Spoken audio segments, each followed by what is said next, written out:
Since it's just about 6:10 p.m., I want to call the public hearing, and that's what this is right at this particular time, is a public hearing for people to come before the City Council Finance Committee to address their concerns in regards to the FY 2019 budget that we have been working on the last few evenings.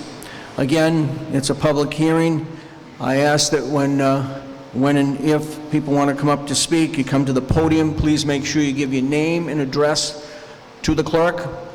You give your name and address to the clerk. You have that podium right to the right, to my left, I should say, and you can speak from that podium right there. Again, you're allowed to make comment in regards to the budget, and all comments will be taken under advisement.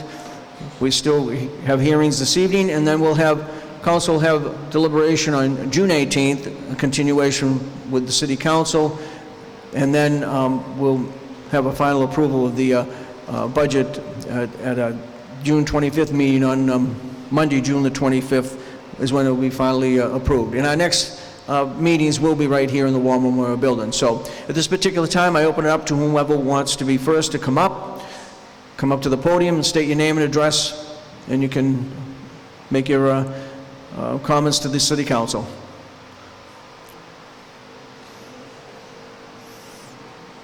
Here's the public's chance.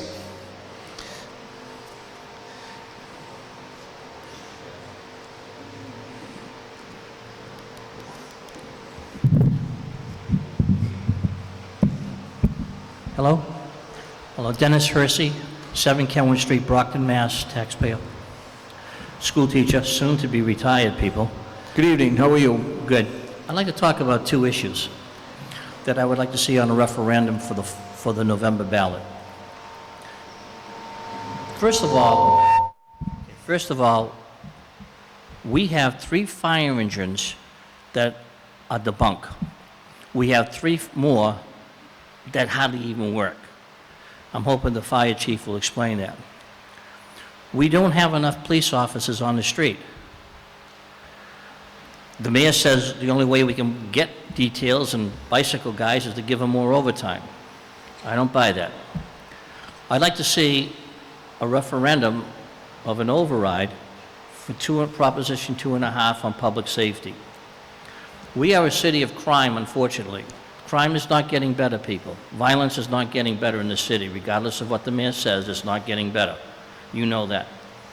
But to have fire trucks that don't work and that could go out, they could be driving to a fire, a chemical spill, a serious accident, and they break down.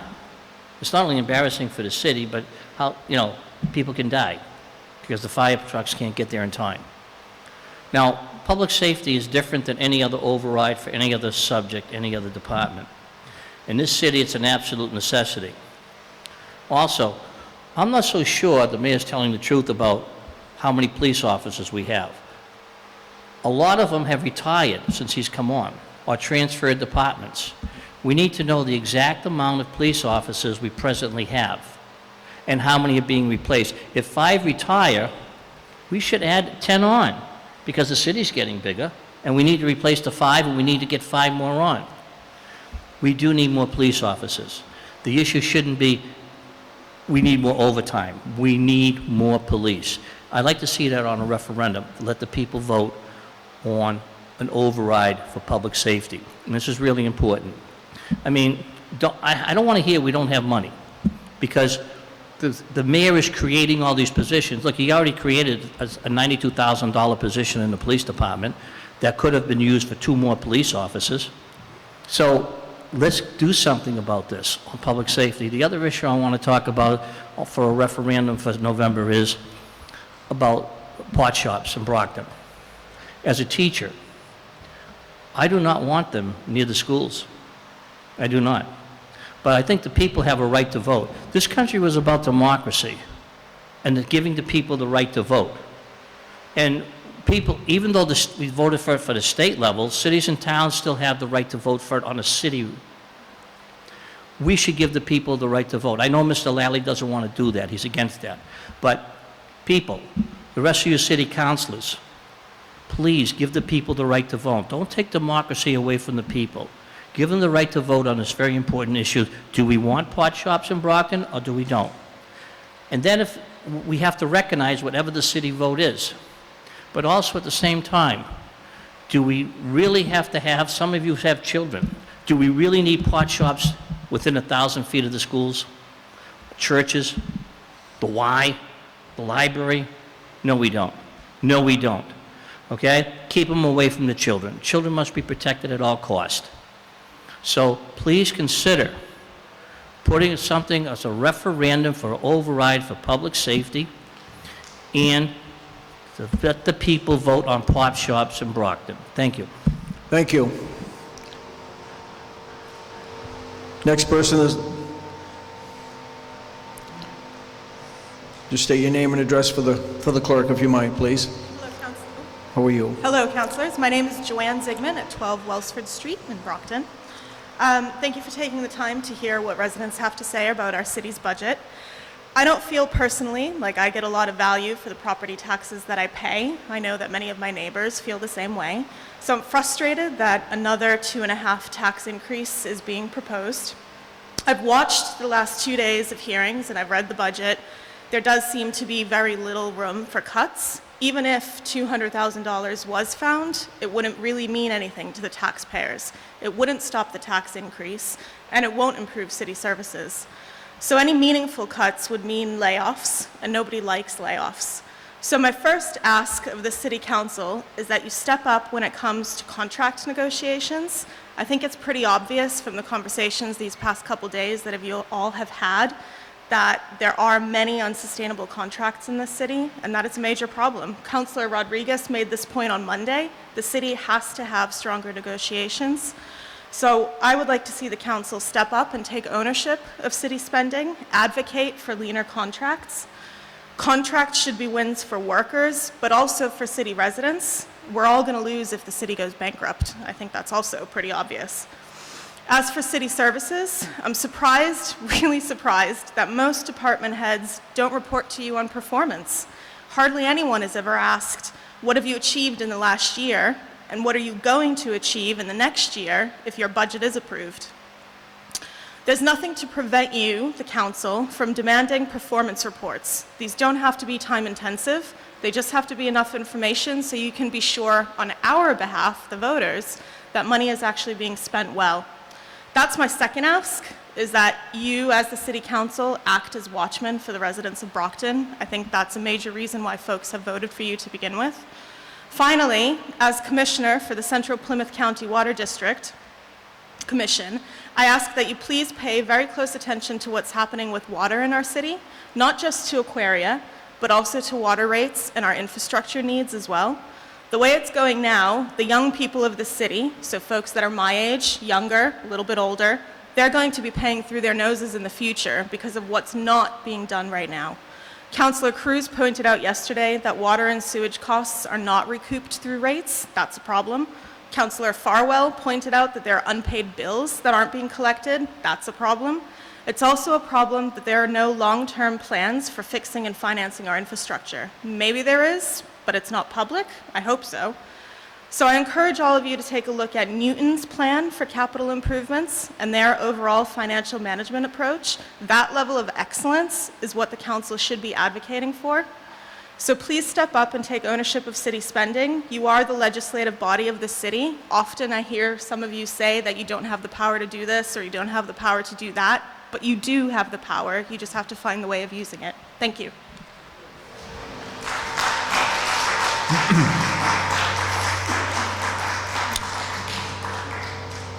Anyone else, or next person, I should say, that wishes to speak, please come up and state your name and address to the clerk.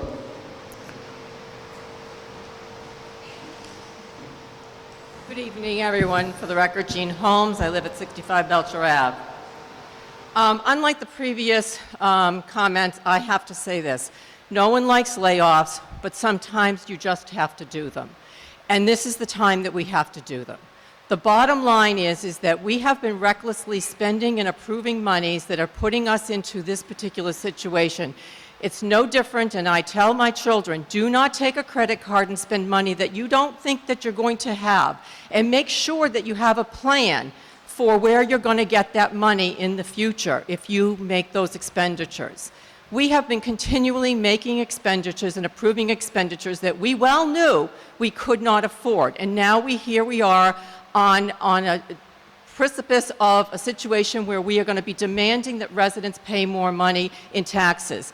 They can't afford it. Many of the people, although you all kept the tax rate down, many people still incurred an increase in taxes because the valuation went up. That's going to continue to go up, and then you add on top of that another idea of 2.5 to try to cover for what you're expending, and we just can't do it. We have to stop the bleed. It certainly is going to be difficult, absolutely, but cuts need to be made, and they should be made across the board. You need to start with overtime. You need to say there is no more overtime in this city because we simply can't afford it.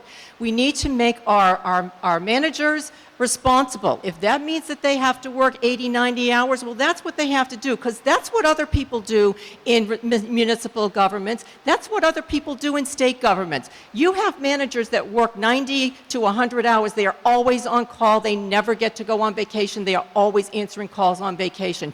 This is the expectation of a civil servant. When you have a civil servant job, that's what you expect. Now, I understand that there's contracts, and that's fine, but you can also recognize that contracts are not always simply pushed through and then put onto the burden of the taxpayer. I will tell you, I am a contract employee with the state. I work many hours, and I don't get paid overtime, I can assure you. I work weekends. I don't get paid overtime. Sure, the contract provides for it, but the bottom line is that individuals that are professionals, that are civil servants, know that there is an expectation that you do whatever it takes to do that job, whether it means working extra hours, and you don't go looking for the overtime. We hand out overtime in this city like it is candy, and that is a problem.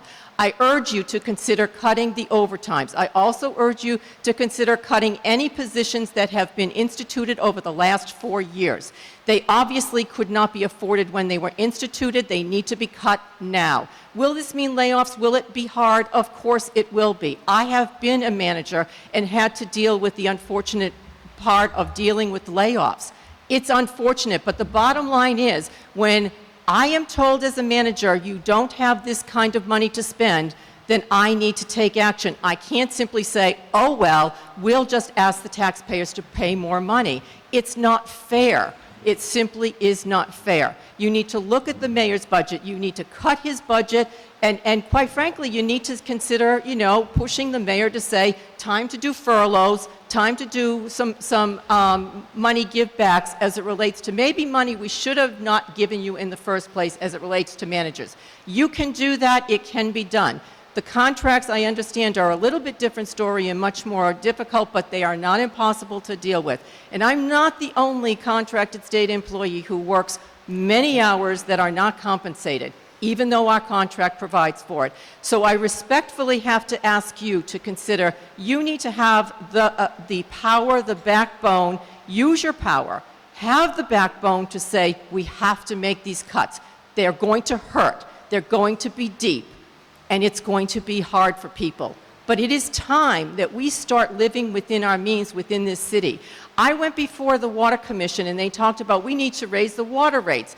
I was appalled at the idea of why we need to raise the water rates. They literally said to us that the reason we have to raise the water rates is that because people have been using less water, which means that they're paying less. So now we need to raise their rates. So what?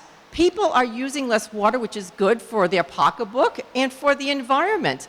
Like I said to the Water Commission, you raise the rates, all that means is that people are going to use less water than they're already using. So where is the rationale for the idea that we're going to raise water rates because people aren't using enough water?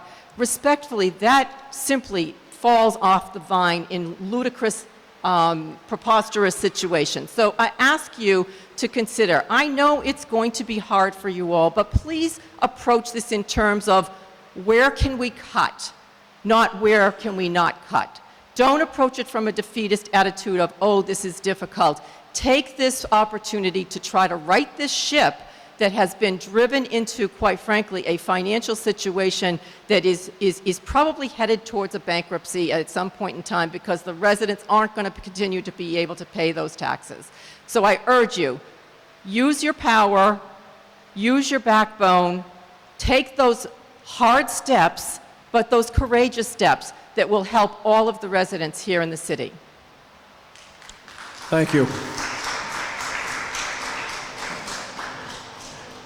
Everyone else who wishes to be heard, please come up to the podium and state your name and address to the clerk.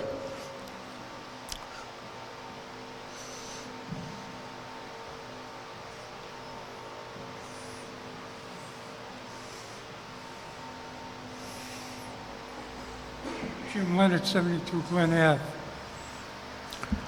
Go ahead, raise all the taxes you want, force people out of their houses, and when nobody's paying taxes, what are you left with?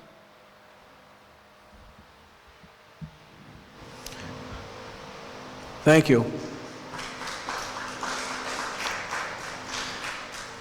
Anyone else that wishes to be heard, please come up and state your name and address to the clerk.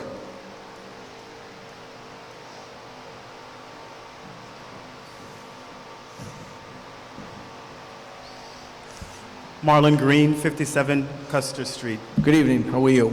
I'm doing well, Mr. President. Thank you.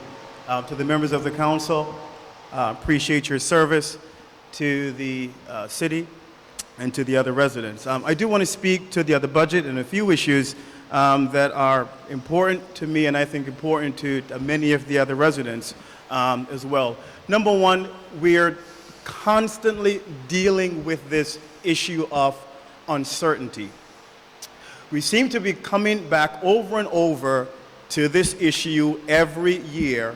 We're facing a budget deficit, changes have to be made, teachers are being laid off. Just this constant issue of uncertainty is hurting the city of Brockton.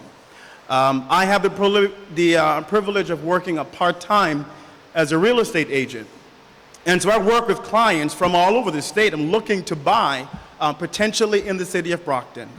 And the major and consistent thing that I'm hearing from potential buyers looking to move into the city of Brockton is this issue of uncertainty. Uncertainty where funding our schools are concerned and public safety is concerned. And that feeling and that issue of uncertainty is causing them to not consider our beautiful city of Brockton. And so we're losing business and we're losing economic opportunity because of this issue of uncertainty. On average, our budget is going up somewhere between 3 to 4% every year. And now the question is, what additional services, counselors, and members of the administration, what additional services are we getting as taxpayers, as residents? What improved services can we expect as we increase the budget by 3 to 4% every year? We're spending more every year, but what are we getting in return for that increased spending? Now we're looking at an additional 2.5% on our property taxes. What are we getting as a result of that? Do we want to pay that? Absolutely not. But we're put in a position where we have to do that. And we don't necessarily have the opportunity to curb expense as taxpayers. And there's this constant attention on getting more in, more revenue in, but what about the expense side? They're coming to taxpayers to pay more. What about the expense side? What can be done with respect to cost savings? What can be done in terms of really renegotiating these contracts that we have because they're not sustainable in the long term for the city of Brockton? And so these are important concerns. And so I'll put to the other council, as you speak with these department leaders, as you look at their budget, what additional services can the hard-working taxpayers expect in terms of services as they're asking for more money? How can we increase the efficiencies in the city of Brockton to better serve the residents? The city is here to serve its residents, serve the constituency. What can we expect as we pay more, as we increase spending 3 to 4% every year? What can we expect in terms of improved and better city services? We need more than that. Finally, and I'll end on this note, economic opportunity, economic activity for the city of Brockton. We need more of that. We need more investments in the city. And with investments, I am not talking about or even supporting some of these proposals such as pot shop, because they come with an additional cost, a social cost to the residents and to the city of Brockton and to the perception of Brockton and those who we're going to attract for business ventures such as this. What can we do, and what are you asking the mayor and all these department leaders in terms of increased economic opportunity so that our city can grow and we do not end up in a position where we're potentially facing bankruptcy? This city belongs to all of us, and all of us who pay taxes, and we deserve a better Brockton. What we've been doing for the past years, we deserve better than that. We deserve better than to come year after year facing a budget deficit, having to face hard choices in terms of whether we want to live in the city, move out of the city, go someplace that's safer, pack our families up, sell our homes. We deserve better than that. This is our home, and we deserve a better Brockton. Thank you, Mr. President. Thank you, Council. Thank you.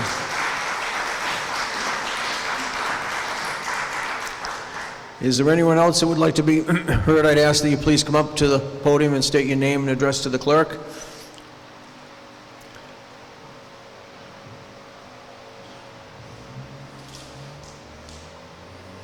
Good evening, everybody. Good evening.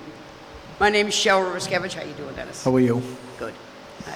Hi. Basically, I'm just here tonight because I have lived in this city since 1972, and I've volunteered my whole entire life in the city.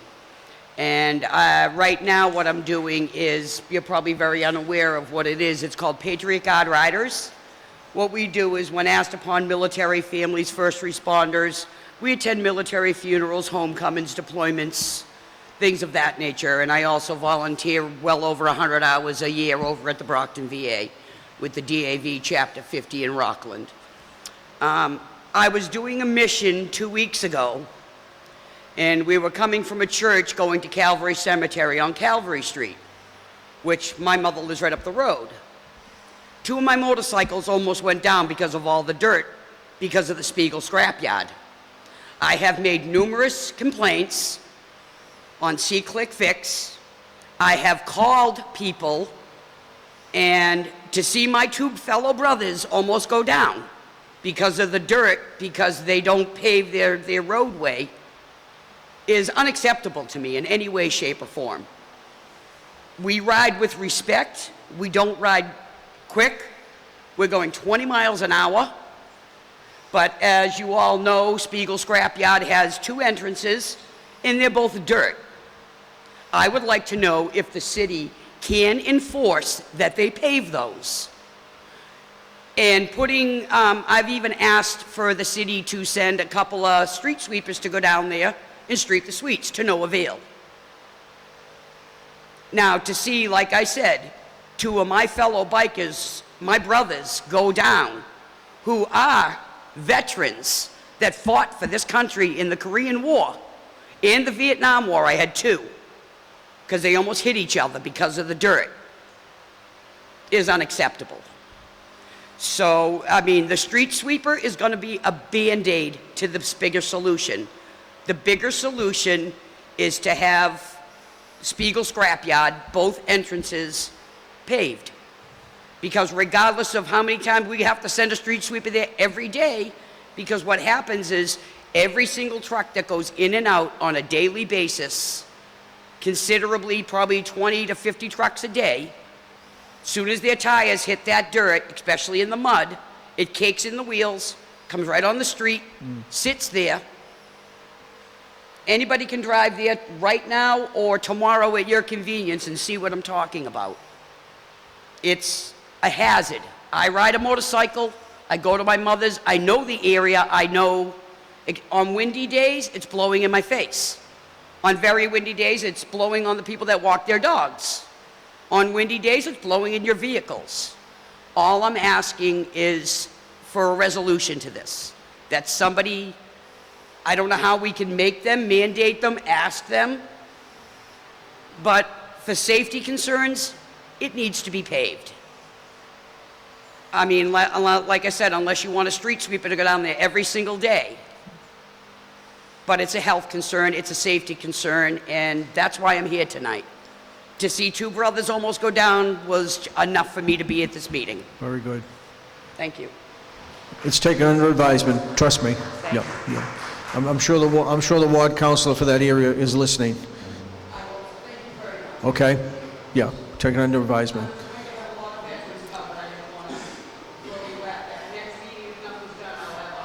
It's been heard. Thank you. Anyone else here that wishes to speak? Please come up to the podium, state your name and address to the clerk. Hi, my name is Patricia Wright. I live at 26 Kingman Ave in Brockton. Good evening, councilmen, council president. Good evening. Thank you for the opportunity to come up here and voice some of my concerns. I've been listening to the people previously before me, and I have about the same thing. While I am not an actual homeowner in the city of Brockton, I have lived here for 45 years. I have watched this city from the 70s until the present time, and I firmly believe that this city is still truly the city of champions as far as what the council does and what this mayor and previous mayors have done. I consider a city kind of like a corporation. Like any other corporation, everybody has a budget. And I love what the people before me said about holding the department heads of every one of like the highway department, water department. I think they should be accountable to the city council as far as reporting to you as to why are you over budget? Why do you need X, Y, and Z dollars? There's got to be accountability. It's like, I don't know 100%, this is my feeling about it. I think they're like willy-nillying with the money, and who really knows where it goes? I mean, how much are you paying for notebooks? I want to know.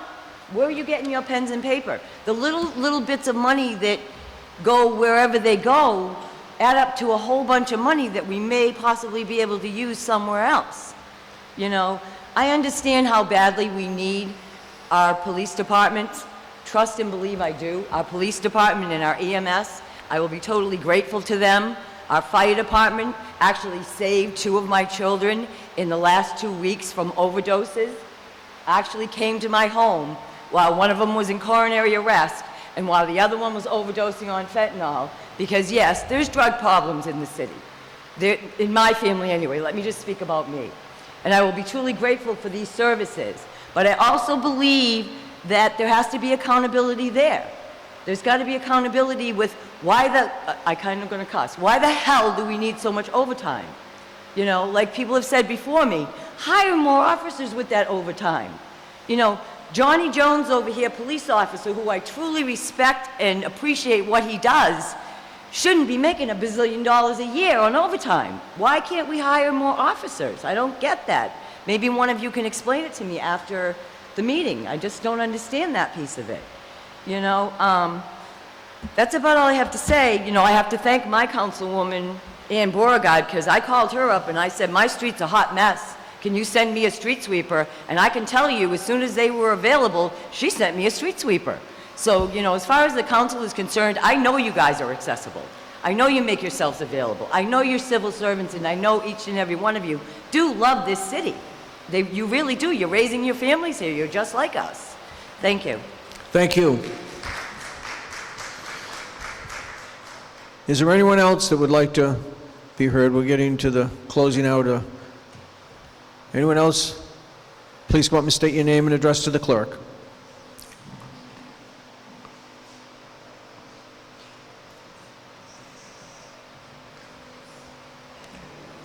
Good evening. Good evening. Hi, my name is Carol Perry, and I live on Heath Street in Brockton. I just have a couple of little incidents. I read in the newspaper a couple of weeks ago that they're planning on putting a beer park in Brockton on Main Street. Are they serious? I mean, what we don't need is someplace else for kids to hang out and get in trouble and start trouble. And another issue is on Summer Street in Brockton, across the street from 241 Summer Street, there's this horrifying dip in the road where there's a telephone pole, and the road just breaks down. It breaks down into that river, is the Salisbury River, whatever it is. I know it's there. People that live in that neighborhood know it's there. But someone who doesn't know it's there, driving down there some night, they're gonna go right down into that ditch. And every time I drive by there, it scares the living daylights out of me. Then a year ago, I was driving down Carl Avenue, and you know how when they make the repairs on the streets and they have those 4-foot square patches? God had to be with me because I didn't see the patch, the hole that sunk, and my car straddled that hole. I was so scared. I come home, I called the pothole hotline. I called the city hall, and they came down and repaired it. Now that is starting to sink again. So and they want to raise our taxes. It gets very, very, very discouraging. But that's all I have to say. Thank you for listening to me. Very good. Thank you. Anyone else that wishes to be heard? Is there anyone else that wishes to be heard? Please come up and state your name and address to the clerk.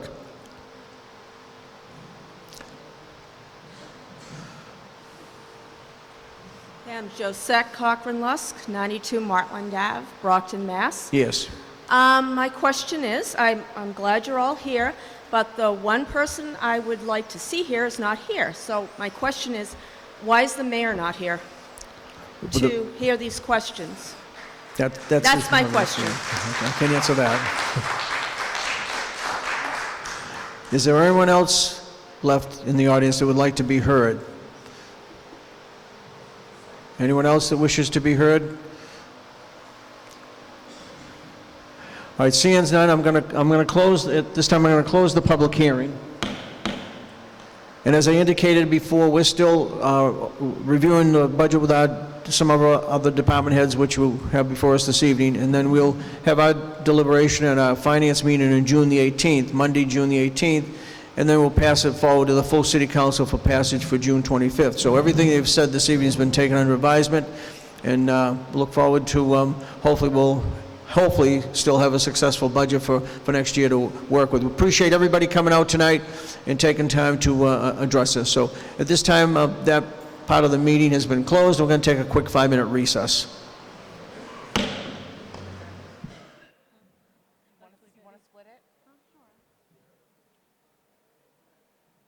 Call the meeting of the City Council Finance Committee, Budget 3, as we'll call it tonight. And we're here to continue with the other department heads with the hearing of the budget for the next. Also, councilors, I'm just going to remind you, please stay on the budget. We drifted a little bit last night, even to my fault.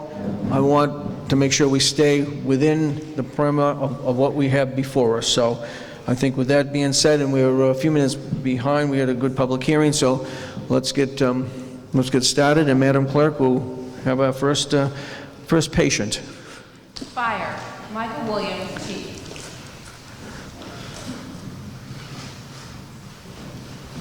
Good evening, Chief. Good evening, Mr. President. Good evening, councilors.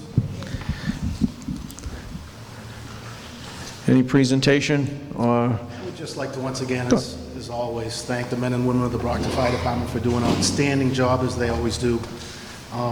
I'd also like to recognize some of my staff that helped me in the budget process, not only to prepare it, but also to maintain it throughout the fiscal year. Deputy Chief Scott Albanese, Deputy Chief Kevin Galligan, Deputy Chief Joseph Marchetti, and my administrative assistants Suzanne Backoff and Maureen Atten are a huge help to me. And as I said, not only preparing the budget, but maintaining it throughout the fiscal year. So I'd like to recognize them and thank them.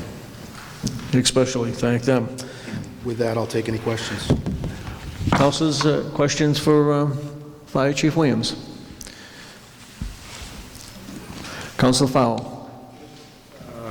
I'm going to scoop my counselor here, her question. All stations staying open during the summer? At this point, Councilor, that is my plan, yes. Okay. I can't promise you that that will stay that way the entire fiscal year. There is a possibility that I may return next spring.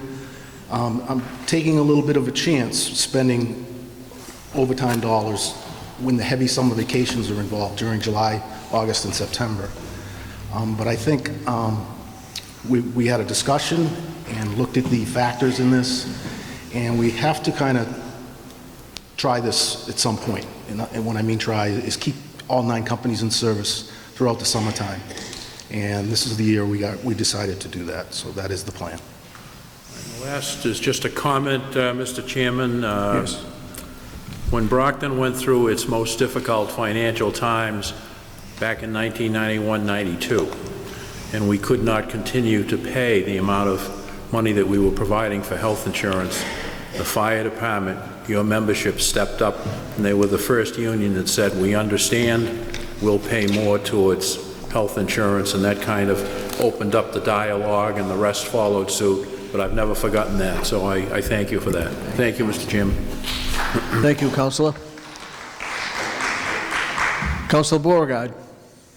President, thank you, Chief, for being here tonight. Appreciate it. Nice job with the whole package here. As someone else expressed earlier, we're concerned about some fire engines. I am curious, and again, I'm asking this because it's oftentimes we compare ourselves to other large cities with the same challenges, and we have 3 hospitals, an institution of higher learning, the 4th largest school system in the Commonwealth, so we have tremendous amount of demand on our public safety.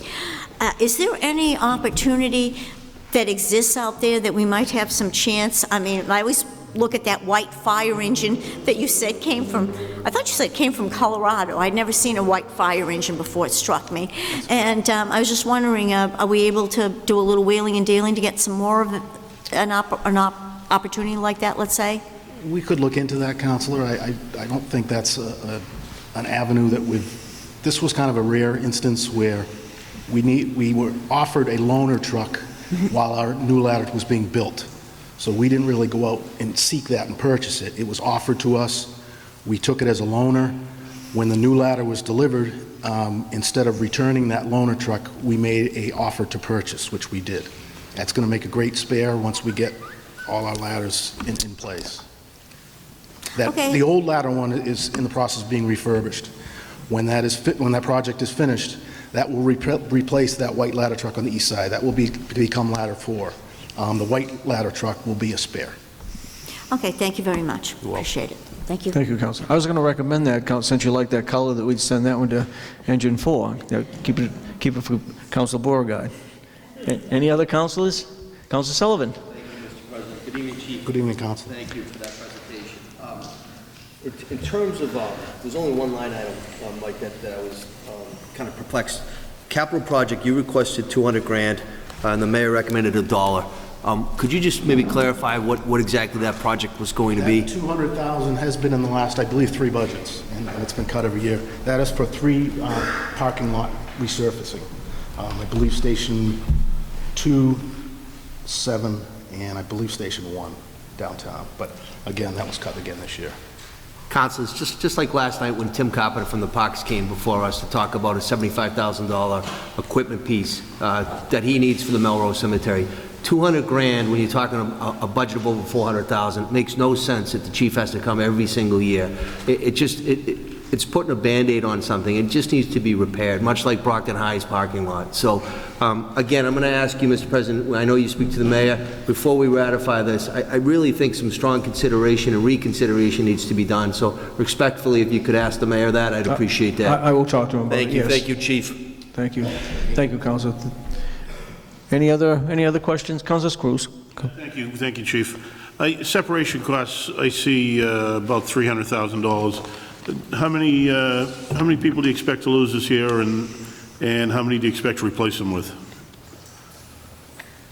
That 387 that you're speaking of is 9 positions. 9 positions? Right. And do you expect to replace them all through the year? Or? I hope so. Yeah, we have one military member that was unable to join the last graduating class. He should be finishing his deployment in October. I hope to add him. And these aren't until next calendar year, so it will probably be at that point. That next calendar year, but this fiscal year coming up. Correct. Correct. Thank you. And in your narrative, I think that sometimes people don't understand, if we were to make cuts in your department, which we really never could, it would actually cost homeowners money. And I think they don't understand what a Class 1... It would affect the ISO rating, correct. If you, just briefly, if you can kind of explain to the public what that is. Sure. It's a classification of the fire department based on many different aspects. Manpower, our water supply is very big throughout the city and the hydrant system. All of our equipment, our apparatus, all of that is taken into account, and we're rated. And it's... I believe 9 different classes, and Class 1 is the highest. So we gained that last year. And it gives homeowners a break on their insurance, correct? Homeowners insurance. So yeah, I think it's important for businesses. I think it's important for people to understand that. And there's only a couple of cities in the state that have that. Isn't that true? I believe we're the 5th. 5th city. Yeah. So that's quite a statement on the department, and I think it's a great thing for the people of Brockton. So great. And then one thing off budget, I just let's all 2 weeks from now, we'll be rooting our golfing firefighter on, Matt Braziali, in the U.S. Open. Yes. So yes, he is. let's all cheer him on in 2 weeks. Thank you. Thank you, Mr. Thank you, Councilor. Chairman. Any other councilors for the chief? Any other questions? See as none, you're all set. Chief, thank you. Thank you, men and women, as always, for a wonderful job. Thank you. Thank you, councilors.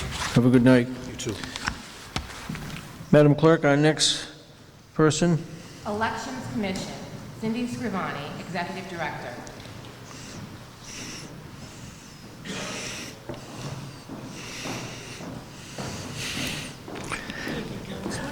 Good evening, and how are you? I'm fine, thank you. This is a little different. No beard, no tie, no... I know. Hoping cuter, younger. Okay. Oh, Mrs. Santa Claus, maybe? No, we won't go there. No, Okay. he already has one of those. Good evening, how are you? Good, thank you. Nice to see you. Any presentation, or just you? No. Okay, questions? Councilors, any questions for Council Beauregard and then Council Rodriguez? Council Delacour. I'm just, we noticed a little bit in the budget, and first of all, congratulations and welcome up here. Thank you. Nice job, and you're welcome. And I just pointed out, because now it's the law in the Commonwealth of Massachusetts to do that opportunity for early voter registration, it seems like we're going to be adding on a little bit more to the cost. Am I to understand for the primary this year, the day after Labor Day, will we be able to go to Westgate Mall to vote the week before? So right now, the state hasn't said whether we're going to have early voting for September's election. Okay. If we do have early voting for September's election, it would only be for 1 week, unlike November's election, which is 11 days. And I don't project that the September election will be busy like November elections are. So for the 5 days for early voting, I would probably just hold the early voting down, if we have it, downstairs at City Hall in the basement. Okay, thank you very much. Certainly. Good luck. Thank you, Council. Council Rodriguez. Thank you, Mr. Chairman. Cindy, congratulations on your appointment. Thank you. I just have a couple questions for you. I know that it's not necessarily, it's your boat now, but you were not the captain of the boat several months ago, so, but you know how it is. You're the captain now. That's you have to right. assume the roles of the responsibilities that come along with it. I know we spend about $50,000 a year on the city census to count citizens in the city. I've always wondered, in terms of responses that you would get from those census. I know it's by law you're supposed to do those, and whether or not we're getting a decent bang for our buck when we do that. I would say that we're not. The return isn't very good.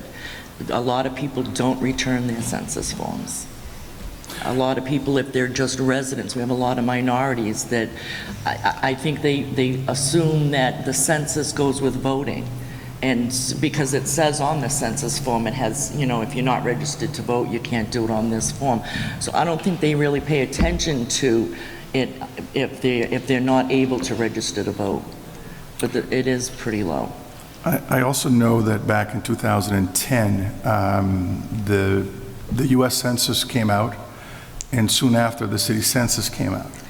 And it created a nice little confusion in terms of the community, or understanding that one had nothing to do with the other. So I know 2020 is coming up. I know it's a couple years away, but the preparations already started. So my advice to you or to the Elections Commission is to perhaps hold off on the city census, because we've got so much writing on the federal census, because every single funding source that's funded, every single grant that's applied for quotes the census numbers.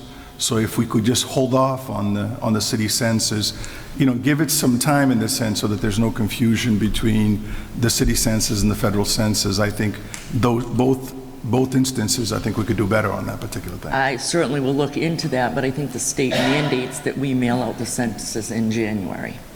In January? In January. Okay. And I'm not really sure when when they mail theirs out. Well, perhaps we can check that out. But I will certainly look into that. And my last question is, I know some communities around Massachusetts spend a great deal of time around election time. And I don't mean just on election day, because I know we do have some signs that we put out throughout the city reminding people, vote today. I think we worked on that several years ago in various languages and things like that. But is there some way or somehow that we can actually, put out some billboards or some signage around the city to remind people in August that election day primary is on September, whatever the September primary might be, or that November elections are, in such and such date, just to get the people that perhaps are not as familiar with voting, some sort of a little kick on the tush to get involved in the voting process, because I honestly think that we could do a lot better in terms of getting our people to come out and vote than we have done in the past. When we have the presidential elections, we're getting tons of people to vote, but yet in the non-presidential election, I know it's a problem everywhere, but I think we can do a little bit better to encourage our residents to do that. Do you have any plans? I believe Joanne came up with when she was making her point, she said something that we tend not to ask, department heads, do you have any plans to do things? Have you done anything? But since you're fairly new on this, do you have any plans to increase the voter participation in the city? First, no disrespect, but in my opinion, it is mostly up to the candidate to get the people out, the voice out to the people, so that the people know that there's an election. I certainly didn't put it into my budget for this budget, but I will certainly look into getting, and I'm more than willing to try anything, but I will look into getting those A-frame things, so that, to get the word out that we have voting, but we do have them out, and, where it says vote here today. But I'm talking about ahead of time, just to kind of get the people, because sometimes I remember I was in Newton this past fall, and they had a billboard saying city elections will be on such and such date and all that other stuff posted on a billboard. I think that might actually do some good to help the community. Council Monahan. Yeah. I thought part of the deal was when they put those billboards up on the highway, that the city was supposed to be allowed to put up a certain times information on those. I don't know how many times you do it. I don't know if we've ever actually done it, but I mean... Point of information, relative to the Councilor Sullivan. billboards on Route 24, there's a condition precedent attached to the approval from the city of Brockton that the city, vis-a-vis through the mayor's office, can put messages up there at no cost. Also, the billboard at the entrance of Brockton High School, that's a static billboard, the old-fashioned billboard, again, and it's used for Brockton Public School purposes, but that also allows the city to put a message up there at no cost as well. So we do have avenues within our grasp already. Right, that's what I'm saying. So that was part of the deal with those electronic ones, that we were supposed to do that, on 24. So I don't know why we haven't taken advantage of it yet, but that's something they can look into. We have to do it. Yeah, That's the issue. Might as well. I think we need to do it because some other communities are doing it and they're getting a better response from their voters. I will certainly look into what other communities are doing and how we can get more people out there. But I also think that it's also the candidates. They need to revitalize the people and get them out there so that they want to vote. Maybe they're tired of us, that's what the issue is. No. But anyways, thank you and can't even congratulations. imagine. Congratulations and thank you, Mr. Chair. Thank you, Councilor. Councilor Darren Court. Oh, Did you want to make another? Because he asked if I had any ideas or any plans going forward and stuff, which I do. I do have some ideas as far as running elections and making them easier for the people that come in to vote and the people the poll workers also. So at a later date, I will come to you with those ideas. Yeah, perhaps you can come back in front of us just before elections and kind of share that with us. Yeah, okay. Thank you. Exactly. Thank you. Councilor Darren Court? Thank you. Yes. Thank you, Mr. Chairman. It's good to see you, and of course, congratulations. Thank you, I see that you have a vacant position in your office, and do you think it is necessary to actually fill it, or can your office function without even having this? Okay, the position is no longer vacant, and I absolutely do think we need to fill it. We don't just run elections. We do a lot of other things. The office now is myself and 3 other people, and we used to have the executive director and 5 people. I do not think that this office could run with any less than 3 people in that office. So you said this position has been filled, and when was that? Was that recently, before this book came out? It was, yeah, she's only been, the 14th she was hired. Oh, okay. Thank you, Mr. Chairman. All set, Councilor? Yes. Okay. Any other? Councilor Azak, then Councilor Sullivan. Thank you, Mr. Chairman. Congratulations on your first budget. Thank you. Quick question. There's been a lot of talk of referendum questions, special elections. Just can you give the people at home an idea of what it costs to do a special election or a referendum? So for the city, and I don't know what the police department's budget is, because when we do an election, the police department's budget, they have the police officers that are in the polling places comes out of their budget. So I don't know what their budget is, but for us to run one election, it's going to be upwards of $100,000 for one election. For poll workers, which we're always looking for, by the way, so if anybody knows anybody, certainly call my office.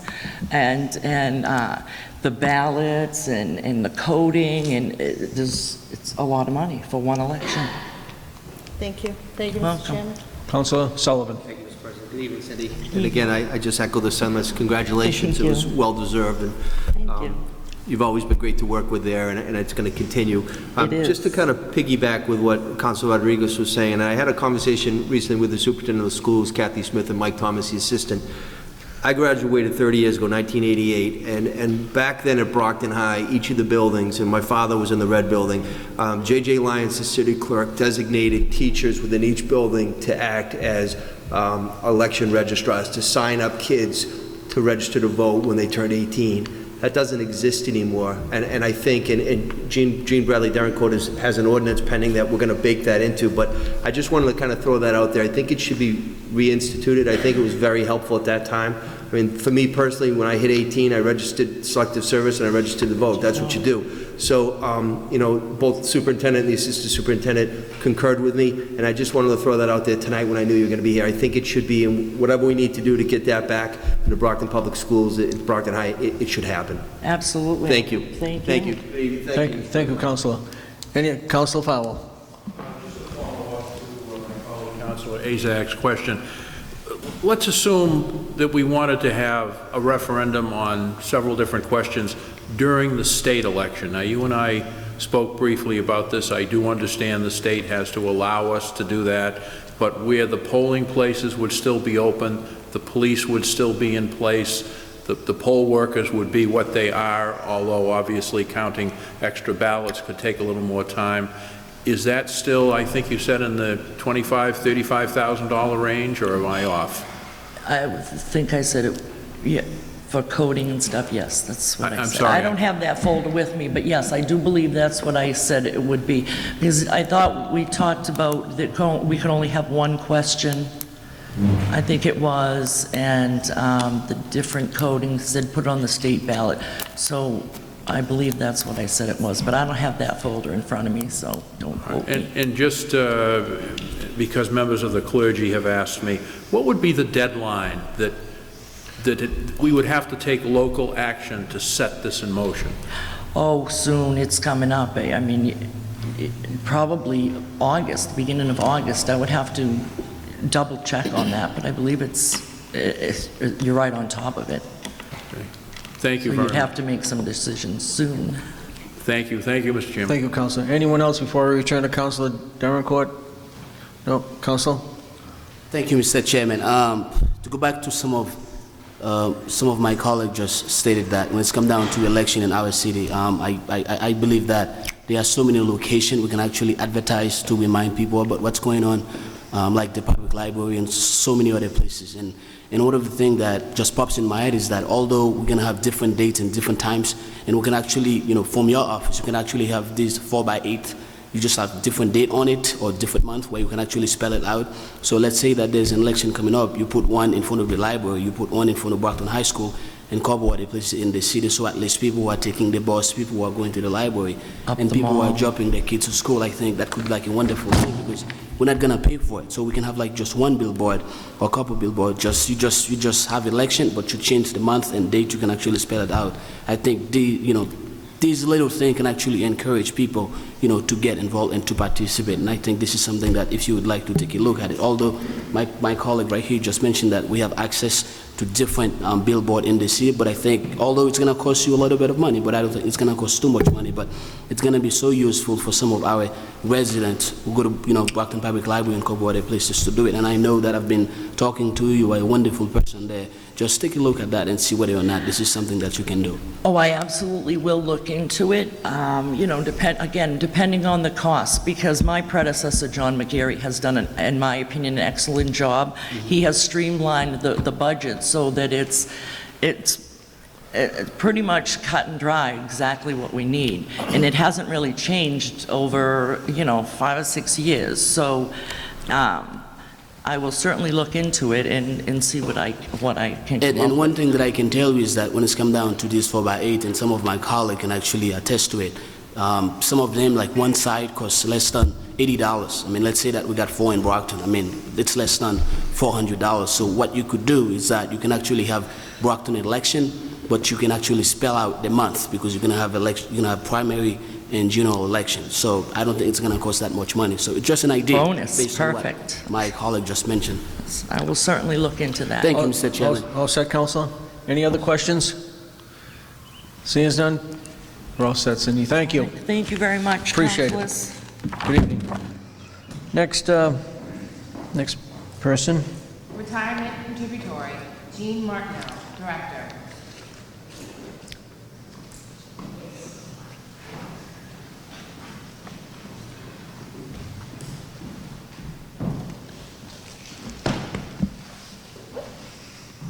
Good evening, ladies and gentlemen. Thank you for having me here. Good evening. How are you? I'm well, thank you. How are you folks? Good, thank you.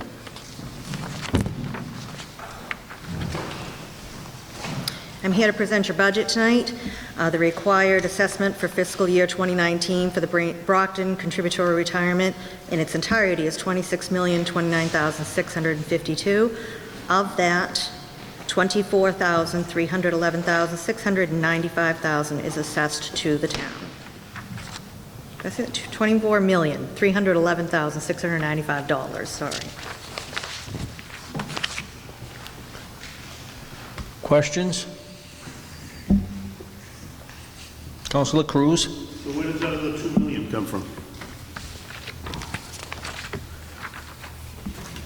The Redevelopment Authority, the Housing Authority, and the Brockton Area Transit, they all belong to our membership, and they participate as well and contribute. Thank you. Thank you, Mr. Chairman. You're welcome, Councilor. Any other? It is what it is, right? That's it. Thank you. Good you evening. very much. Appreciate it. Thank you. Have a good evening. Thank You as well. Thank you. Next item. License Commission, Henry Pataglia, Chairman. Good evening, councilors. Good evening, Mr. Chairman. How are you this evening? Good, how are you? It's a pleasure to see you. Yeah, you too. Yeah, thank you. It's always a pleasure, Mr. President. I brought Sylvia with me because she's in charge right now of the License Commission, and she has all the figures, so... She's got all the figures, yes. Good evening. Good evening, Sylvia. How are you? Mr. President and members of the council. A very familiar face. So we're presenting our budget, level funded, no changes. No changes. It is what it is, correct? Councilor Monahan? Congratulations, Sylvia, you're doing a great job. You had big shoes to fill, and Bonnie when she left, but you did a great job in the mayor's office, and you're doing a good job now, so congratulations on you. Thank you, thank you. Councilor Davenport. Thank you, Mr. Chairman. It's so good to see you, Sylvia. And one thing that I know is that I interned for Mayor Balzotti, and at that time, Sylvia was in the office, and I can remember vividly the first time I came in the office, and she was so good. I could not be more happy when I heard that you were promoted. So congratulations and best of luck. Thank you, Mr. Chairman. Yes, Sylvia knows where a lot of the things are buried, trust me. Councilor Rodriguez. I hope she took care of my... You were there, you were there, you were there. Congratulations, Sylvia. Thank you. I actually have a quick question for both you and the chair of the commission. You do know that we have the possibility of an increase in terms of licenses in the city with the pot shops. The proposed ordinances and ideas behind the pot shops, which will drastically increase your function down there. Have there been any discussions or talks between you and the mayor and the CFO in terms of increasing staffing in that office, since it's an office of one? No, I guess they're waiting to see what the council does on that. We haven't heard anything. I haven't anyways. So, but you guys haven't talked at all about the possibility that since this is going to be some sort of a licensing issue? Just that, it'll probably go through the License Commission, but as far as like locations and all that. No, I'm not talking about locations. I'm talking about the day-to-day work that comes along with the issuing licenses or staying on top of licenses, that it's going to increase her workload in a sense. Have there been any talk about it? No one's talked to... No one has talked to... Not yet, anyways. Okay, question number 2. We've had some issues in terms of businesses in the city whose licenses have been threatened in a sense, or hours rolled back. Are there any recourse within the License Commission's regulations that dictates whereas instead of rolling back the hours of operations of some of these businesses, that they can be fined instead of rolling their hours, or a combination of the two? Because it seems that every time we go in front of the commission, either somebody is being rolled back, rolled up, sideways, backwards. Even recently we had a business suspended for a few days, but I'm basically looking at it in terms of increasing revenue for the city, that instead of rolling somebody's hours, that to basically hit them in the wallet and teach them a lesson or two at the same time generating additional revenue for the city. Would that be instead of the rollback or with the rollback? No, I'm saying it in terms of a particular license violates a particular Yeah, I rule. understand. Instead of just saying, you know, my option is to roll back their hours or not roll back their hours, to have option two to say, you know what, you're going to pay a $1,000 fine for doing that. Yeah, but usually why we roll back the hours on the license is because there are problems usually after 12 or 1 o'clock, usually after 1 o'clock. We usually give them 2 warnings anyways, at least, and some we even gave a little more than that before we roll back their hours. We put a notice in their file, and you understand, and... But I'm saying instead of rolling their hours, to basically hit them in the wallet, where it benefits the city as well, because rolling somebody's hours to 5 o'clock in the afternoon doesn't really do much in terms of the coffers of the city. I'm saying... Point of information, under the current... Councilor Sullivan. Under the current status, and I appreciate the question, but the license authority here in the city of Brockton and anywhere in the Commonwealth isn't really it's only the local figure. The ABCC, the state, is really the one that can mandate. The only thing we can do in the city of Brockton is because it's a license, it's a privilege, not a right. The License Commission has the ability to roll back hours, but not to a monetary punitive fine. ABCC would be the next step relative to that currently. Next level. So we can't really get anything out of the... No, it would have been good, like you said, but our alternative now is either to roll them back usually, you know, if they violate, or suspend them like we just had to do. Okay. Wish we could get some money from them. Yeah, maybe that's something we need to work with the state to change so that the cities themselves... I know the state fines them. In other words, if you got a 3-day suspension and you went into the state and you say, well, instead of the 3-day suspension, can I pay a fine? And usually they'll give you, you know, whether it's $500 or $1,000, you pay the fine, you don't get the suspension. But I just wish that we had that option as well. That's what I'm saying. we can check into it though with the state and see if we can. Right. Yeah. Thank you. Thank you, All right. Mr. Chairman. Thank you, Mr. Chairman. Thank you, Councilor. Any other Councilor Castro? Mr. Chairman, good evening. Thank you for Hi. coming before us. I have 2 questions. How many licenses are now available?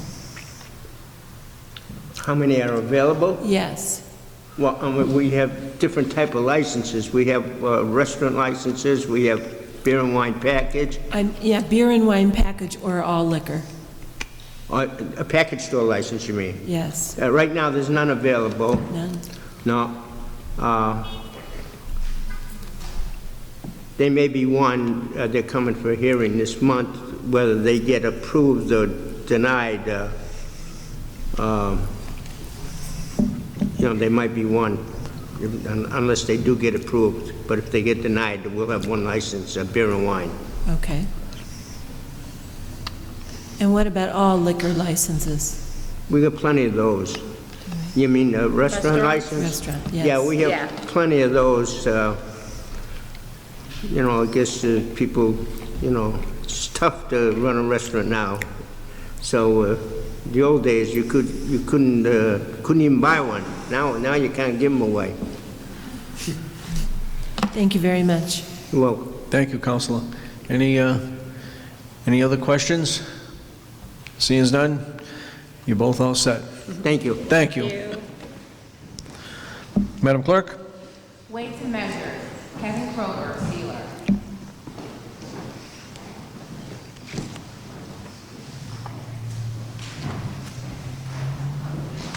Good evening, councilors. Good evening, Kevin. How are you? Good, thank you. How are you? Welcome to your new position. You've been in, what, 5 months now, 6 months? Or? Since October, so 7 months, yeah. Very good. Thank Well, you. good luck. Thank you. Good luck. Any presentation, anything you want to say? So we had actually hired a new deputy sailor, Corey Quinlan. Yes, Corey. For 7 months, so that was nice to get some help in, and he's doing a great job. Good. He's been in for 2 weeks, but so far so good. You'll be fine, I'm Thank you. sure. Any questions, councilors? Seeing as none? You got it easy. That was nice. Thank you, guys. Thank you. Good luck. Madam Clerk. Information Technology Center, William Santos, Acting Director. Good evening, councilors. Good evening. I'd just like to thank all the staff at IT. They're doing a great job, and we're somewhat level funded this year, and over the past 7 or 8 years, it's been a reduction of 4 or 5%. So it's good to have such a good staff trying to continue to get it done. Any questions? I'll take them. Any questions, Councilor? Councilor Isaac? Thank you, Mr. Chairman. Good evening, Mr. Santos. It's my pleasure that I've served for a few years with on the IT board, so I've gotten to learn a lot of interesting things, and I know that your department you could always use more help, so I'm always hoping that you can get more people in there, and we'll be pushing for that in the future. But I have a question. Right here under capital projects, I think you had requested $30,000, the mayor put in for $130,000. Can you tell us what that's for? Yes. The $30,000 was initially for a Munis upgrade, which we are mandated to do. They're going away from the version that we're on, and we're actually about 2 years behind. But the reason we didn't go forward earlier is because we don't like to solve their problems for them. So we usually wait a year or so when they come out with a new version, and then we move forward. And the other funding is for transparency. And we started out looking at building it ourselves, and the mayor has been pushing me since he got in to do a lot more transparency than what we planned on building ourselves. So we looked at 4 companies, and the first one I looked at was when the budget was coming due. And it was around $100,000, so I put in that $100,000. And since we demoed 4 other products, ClearGov, OpenGov, ClearView, and SeamlessGov, and the product we chose is about $10,000, and there's some consulting that goes with that for first year only. The consulting is to help us build a connection and get all the information pulled from our systems into it. So it'll be about $25,000 at this point, and reoccurring about $9,000 to $10,000. It's per year? Per year, yes. So what you're saying, we could pretty much cut the $75,000 out of that line? That's correct. I do not need that. Okay, very good. So we will do that. And I mean, just from your point of view, this is the best way to go instead of building it in? I do. It's far more than we could take on ourselves. The goods and services, we did it, and it was okay. But as I said, the mayor's been pushing me since day one. It just wasn't funded. I just couldn't get there for him, and I explained that, and he said, well, find a product, and let's talk about it. So that's what we did. And I see that you did hand all these out to us, kind of, yes, what it would look like. It's kind of a demo page of what they built for us. And then Brookline, Boston, and Framingham are also, if you look them up online, they use this product. And so that's a demo page. It's not a built system at any means, but that's kind of what most of them look like. They all the towns that they have, and I think they have a fair amount. I think it's near 100 towns. Wow. So, and they're right here in Massachusetts. Very good. Thank you. Thank you, Councilor. Councilor Beauregard. Thank you, Mr. President. Thank you, Mr. Santos, for being here tonight. And I like it when a head of a department talks about what they've done, so I like your report here.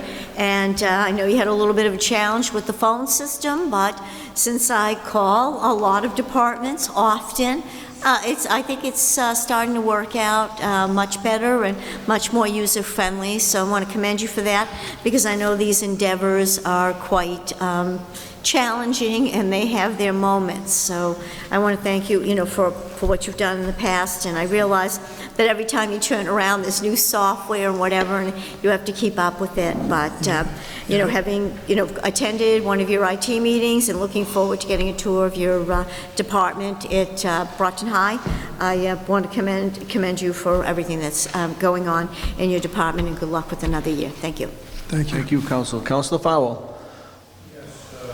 Just 2 or 3 questions. Will this budget support, and do you have any plans to improve the general Brockton website? And this is not a reflection on you, and it is not a reflection on your staff. The website's terrible. I mean, you'll look at it, it's a mixed bag of font and punctuation, and not to ingratiate myself with the superintendent of schools, but if you go to the BPS website, it holds your attention, it's inviting, it's just everything that I think a website should be. So if there's no money in there to do it, or no plans, if the mayor hasn't said go ahead and do it, so be it. But I have to tell you, for a great city like ours, where I think we could have historical, informational, and other things that, just invite people into the website, I'd give it a C-. I'm sorry. Yeah, and that's fine. We don't have the person we have probably does at least 3 other jobs. He is self-taught web designer, and he does a pretty good job, and there is a look and feel that's being changed now, but I'm going to let the mayor speak to that, because that's something that he's asked for. And we'll probably talk about in the early months to come. But so the look and feel, but the content on each page is given to us by the department, because they best know what the department does. We don't have professional writers to write that for them. So I think maybe I can ask that all departments go through their content and make sure it represents them properly. Well, just one suggestion. I know they're looking at using interns in the mayor's office, and I realize you could not set someone up to be able to view or interact with any sensitive information, but maybe there are a couple of interns that would want to come in and do some website design or some other work for short money or on a volunteer basis, and just kind of spruce it up or kick it up a notch, I guess is the way I would put it. Well, at least the look and feel is going to change a bit, and as I said, I'll let the mayor bring that to you, but that's already happening now. That's been happening for a little bit of time now. So updating it for things like scrolling upward, like be more phone friendly, because people use devices that are, telephones more than computers. So instead of clicking page to page, it's going to be a scroll type thing. But I think the look will be a more professional look. They are professional people, designers doing it. Thank you, Mr. Chairman. Thank you, Councilor Derrencourt. Mr. Chairman, to sort of enforce what my colleague, Councilor Fowler, just said, it's like I do have an issue with the website. I think it's the best way that I could put it. I think you even give it a C-, I'll give it a D-, given the fact that I would not claim that I know technology, but sometimes I myself find it so hard to find information in there. I recently was looking for an information about an ordinance. I could not even possibly find anything. I ended up calling the clerk office. The lady was on the phone kind of like telling me where to go and stuff like that. It's not you, obviously, but I think there are so many things that we can do to improve this website. I take a look at the school website. I think it's amazing, and I take a look at different towns and cities. If it is a money issue, I think you can talk to the mayor about it and find out, the best qualified person to actually, make it easier for certain people to actually access it. So if I cannot access this website, what about somebody who's 70 and 75 and stuff like that? I'm not calling them old, but I think it could be much harder for them. So let's face it, this is 2018, so I think there are so many things that we can do, and there are so many software out there. So if you can, talk to the mayor about this in terms of like what we are looking for and what our residents are looking for, I think it could be a positive thing. So it's very hard. It's very hard to sort of like find information, on this website. So it's not you. I think we just have to improve the technology, or why not the software that we are using. So if you have any idea in terms of like how do I improve it, I would greatly appreciate it, because I would like to see this thing, not change, but at least improve in so many ways. Thank you, Mr. Chairman. Thank you, Councilor. Councilor Sullivan.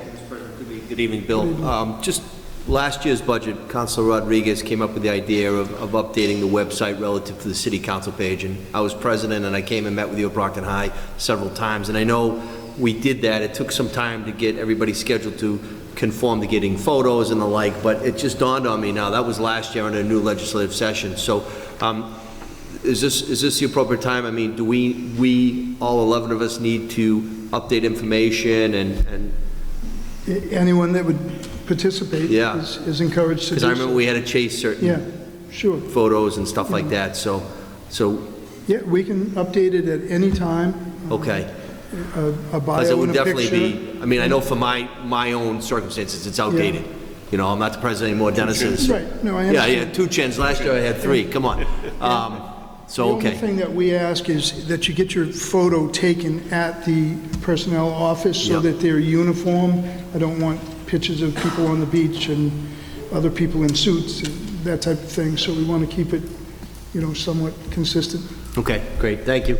It's a good point, Councilor, because there are some photos that are missing. I mean, Councilor Rodriguez thought of it, and I don't even believe his was one of the ones.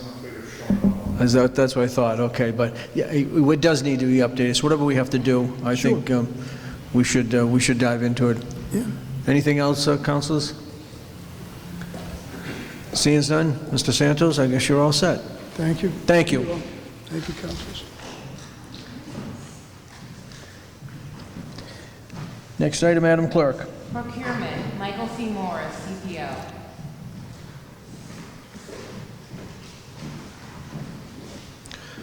Good evening, Mr. Morris. How are you? Good evening. I'm well. And yourself? Good, thank you. Anything you'd like to say? Or? The budget is relatively small, and the reason being is that we actually work in conjunction and assist other city departments with the purchasing of their goods and services, while at the same time ensuring that they are following the procurement laws. The budget is, once again, a level-funded request, and I'll just take any questions. Questions for Michael? Any questions for procurement? Councilors, seeing none? Councilor Sullivan. I mean, I see this to be, Mike, thanks for being here. I mean, procurement is the most important job in any municipality. I mean, that's just the way it is. So, I mean, you've been here 22 years, you only have 1 staff member, you're definitely understaffed, but I just want to thank you, and I do this every year, I mean, for what you do and your 1 staff member, to have a city run in a procurement way and abide by all the laws, you should be applauded. So thank you for what you do, Mike. Thank you. I appreciate that. Thank you, Councilor. Councilor Isaac.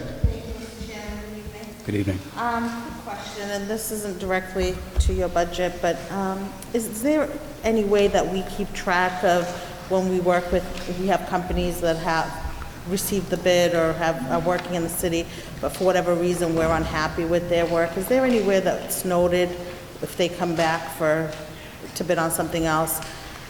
Is there like a history that's kept on some of the companies? Well, that would have to be within the department itself. Once I do the procurement and there's a contract as a result of that, the department, probably department head, is the contract manager. So they would be the ones that would know the actual performance of that vendor or contract, and they would have to keep track or keep a log of results. Okay, so this is what, and I'm just going to use an example. There was a company that was used by 2 different departments, and one department was totally unhappy with their work. So I suggested that they let you know, so that way when it came back up and if they did apply, if they did come back and put in for bid, that you would know. So I guess, and I'm trying to be, I know I'm being vague, but I thought there was a way that we could control who was bidding on certain jobs. so we knew if there was a company that had a history, a bad history, that they wouldn't receive the job again. But I guess, There is a way, if they do bid again, as long as their performance is documented, then there is an opportunity to reject their bid because we award it to the lowest, most responsive and responsible bidder. So if you have documentation to that effect, then we can possibly look into that. and that's what one of the clerks told me, is that they will document that. Mhm. I was concerned because it was two different departments, and I didn't realize that one company could work with two different departments and put in bids for different things, so somehow they could get rehired even though they had done a poor job somewhere else. So that's where I was concerned. Was it 2 separate contracts? It was two separate contracts, two different, Okay. yes.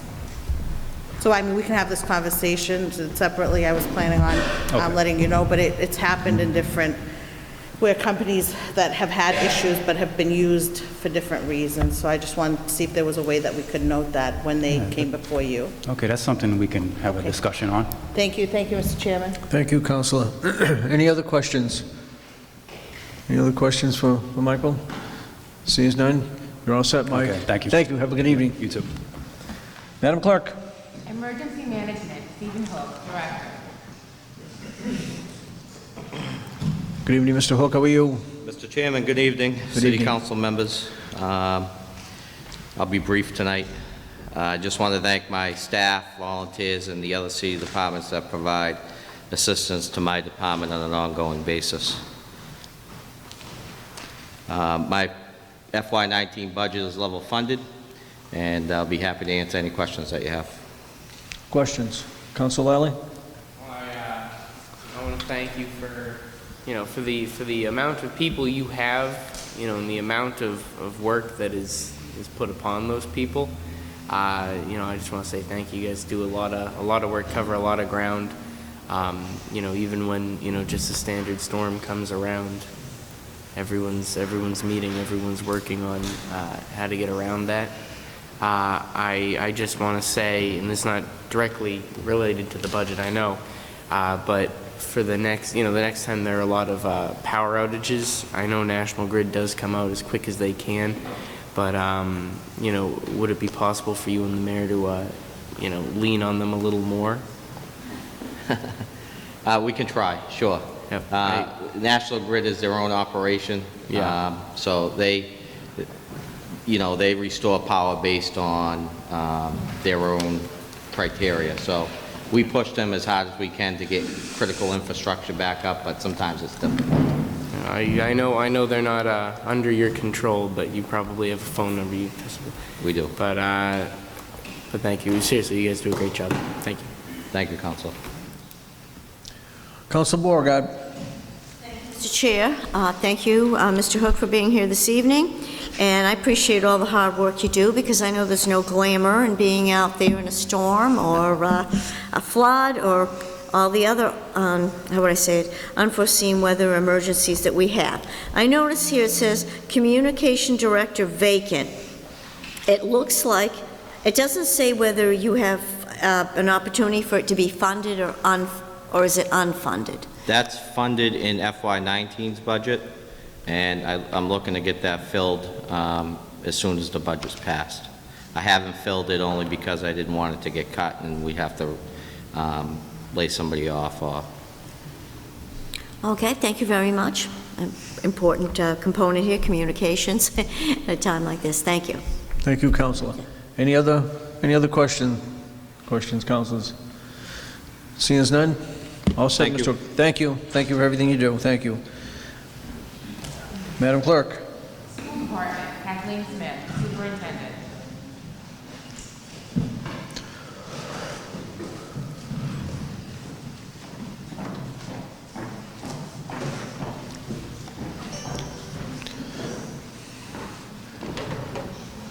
Good evening, Madam Superintendent. Good evening. And how are you this evening? I'm very good. Deputy Superintendent's with you as well? Mr. Petronio, the money man's with you as well? I didn't notice if there were any school committee members. If so, I'd acknowledge them, but obviously they might have a busy schedule, and that could be. They have a grievance this evening. There's a number of them at a grievance. Very good. We're ready. First of all, I'm pleased to be here this evening, and I want to call your attention to something we actually started, I want to say, 3 years ago. So hopefully you have a copy of the State of the Schools. And this year, we started out by putting together every one of our school departments, and they shared with you, this is not just a good news story, which we of course all like to tell when we talk about our school system, but this is about the strengths, the successes, and also the challenges that not only all of our departments face, but also this year we added every one of our schools. So I think this is something, again, you can share with your constituents. I believe this is something that, you know, is a great reading. Also, you have in front of you this year, when you talk about, and we're not afraid to compete with any school, any district, any school, with what we have to offer our students in the Brockton Public Schools. And I think public schools get very used to, you know, people that move into the city, et cetera. Those are, you know, your constituents in the schools. So we are in a very different time where you are competing for some of the best students. You want your students to remain in their hometown schools. So we've put together really kind of our awards, the things that we offer our students, what our school district offers, elementary, middle, and our high school offerings. So again, I do hope you take the time to review all of this information. It's something that we will continue to do, and at any time, if you would like me to come back separate from the budget hearings, I'm happy to do that and address any of the concerns that you have. I would like to start. I do have a PowerPoint presentation. I know you have this in front of you, and I want to talk to you a little bit about what opening school was like. So back when I left you last June on a Friday night, one of the things that we had a $16 million deficit, and truly, I waited the whole summer with hopes that money would come from everything from pothole funds to possible grant funding, and really that funding did not come through. We opened the school year with a $16 million deficit. When you think about opening school and convocation with close to 1,400 teachers, and actually less this year, because of the cut of 80 teachers to start the year, I had to come up with something very different. It couldn't be just the strategic plan with instructional excellence, safe and supportive schools, family and community engagement. I had to really talk to the staff, to my administration, about how we would get through this school year.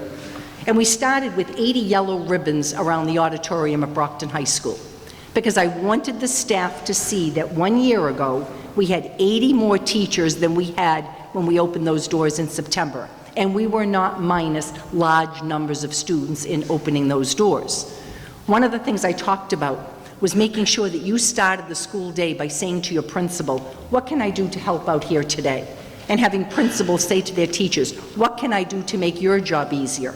And I assured them that at the central administration, we would also make sure that we were in the schools supporting their needs. And yesterday, I happened to do one of our site visits, and we bring all of our executive team, from the deputy, myself, all of our support staff, because I want to hear what the school needs. What are the challenges?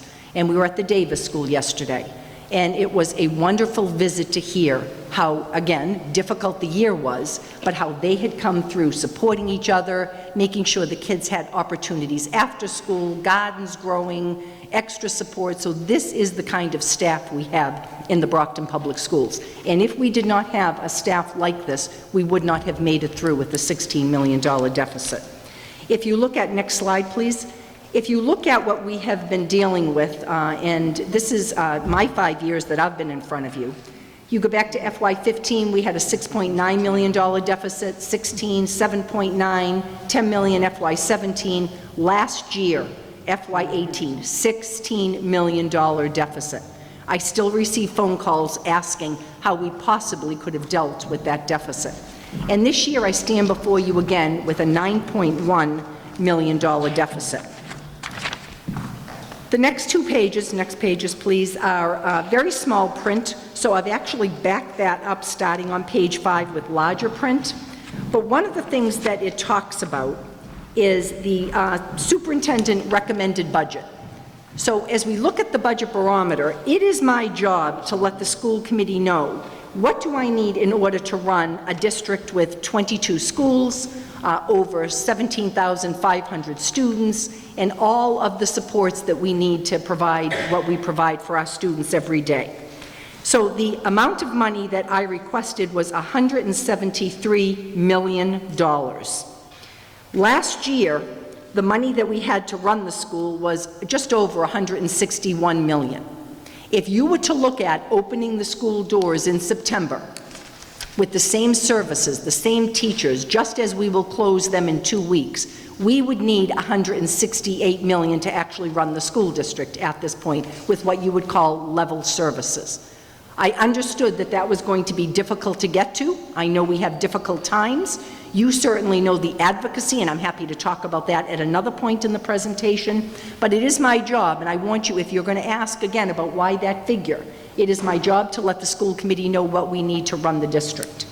When we started to look at the funding, we have on the next few pages, and I'll get back to the mayor's recommended budget, we have 3 pages, and we start to call them rounds, and I think that's appropriate, because while we're doing this, it feels like we're in the fight of our lives. So when you talk about round 1, and when you're sitting there as superintendent with all of your team looking at every single line item in a budget, and you have our budget book. Our budget book is a thick book, and when you're the superintendent, and I can almost tell you how many ink cartridges we have in the district, something's wrong. So we look at every single item, and we talk about what can we do. You see pre-buying in there. Every year we do pre-buying. We took a look at additional certified personnel. I'm just going to call out a few of these. You can certainly review them. So that's money that we put in contingency. In case we have a special needs student move in that needs a one-to-one paraprofessional, that money is there if the student moves in October. In case you have students registering, and we have students coming from all over the world that register into August, into September, we have additional money in there for teachers if the class size is larger than it should be. So as you look at the rounds, round 1, round 2, round 3, 4, and 5, you will see during the time of waiting to see what our funding was going to be from the city. Obviously, we look very much to the state for quite a bit of our funding. We actually ended up reducing, and I'm on the balancing the budget page. Thank you. When you look at my recommended budget, the 173, I talked about level services at 168 million. The money that was given to us last year was $161 million, $683,000. The mayor's recommended budget this year is $159.3, and that is $2.3 million less than what we had last year at this time to run our school district.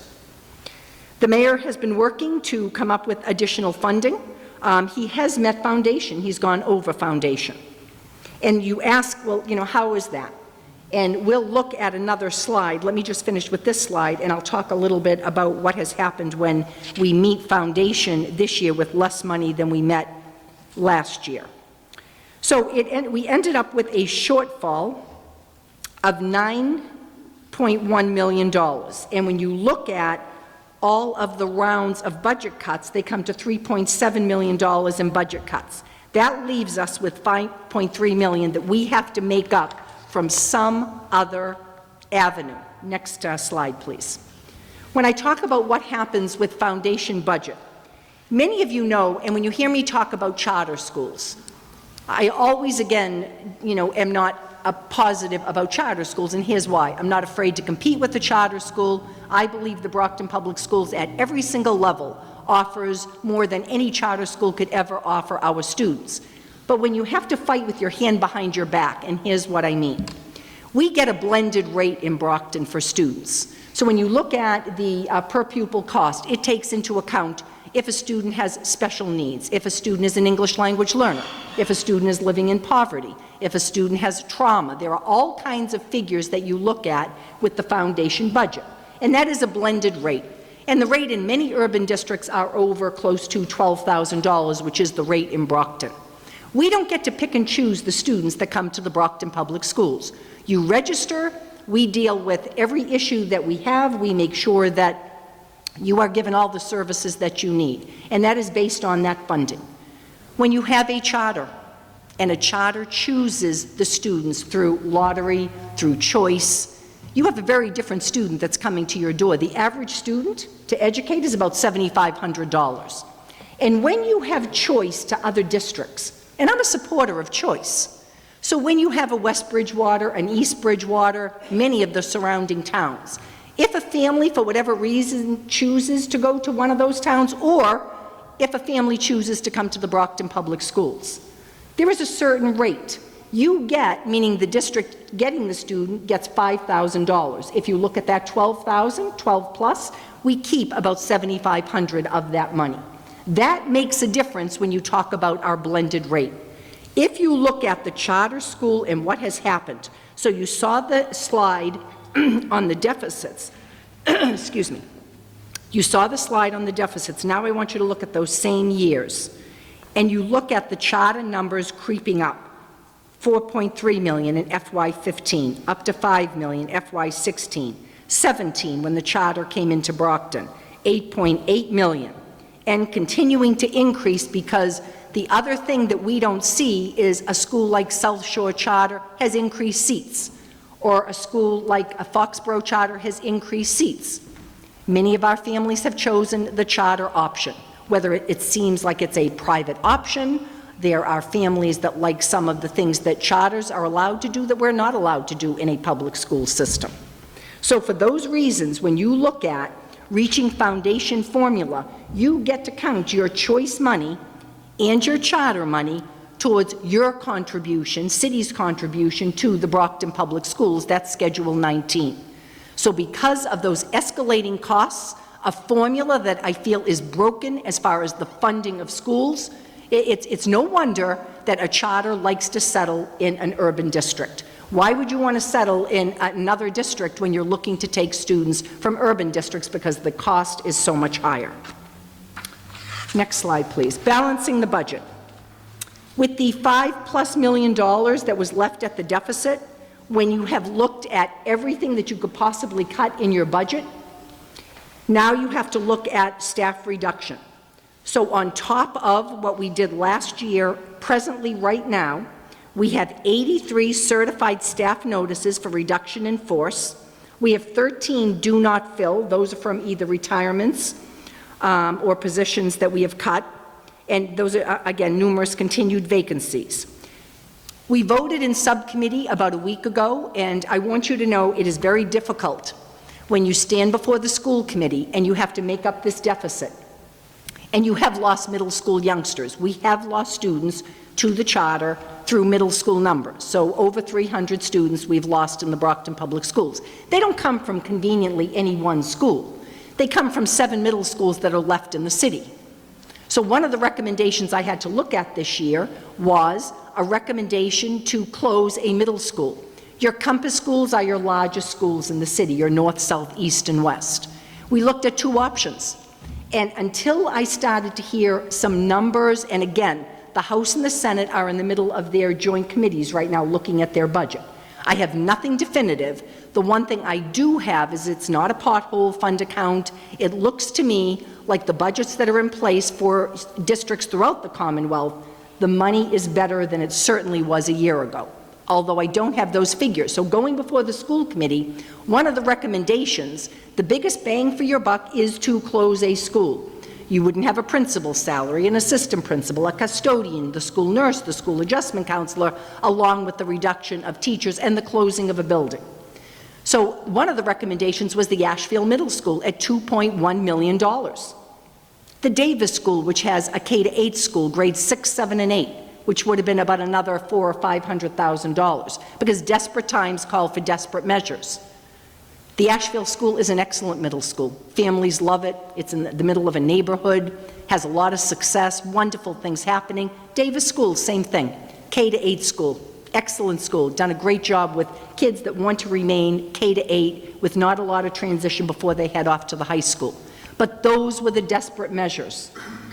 What we have decided on at this point, and it has not gone before a formal vote before school committee, it was in our finance subcommittee meeting, was looking at North Middle School. which one of the things that you have done for us, and I want to thank the mayor, the city council, for putting forward money for a city facility master plan. It is long overdue. And the master plan has come forward, and it is talking about aging buildings, and I'll talk a little bit about that later on in my presentation. But when you look at North Middle School, along with all of our middle schools, they were built in, what, the late 50s? North Middle School is almost 60 years old. And although there are some new parts to it, we had an auditorium that was condemned about 5 or 6 years ago and was able to get some additional money from Mass School Building Assistance to renovate, to allow us to continue to use that. North Middle School is in desperate need, as are a number of our campus schools, for renovation.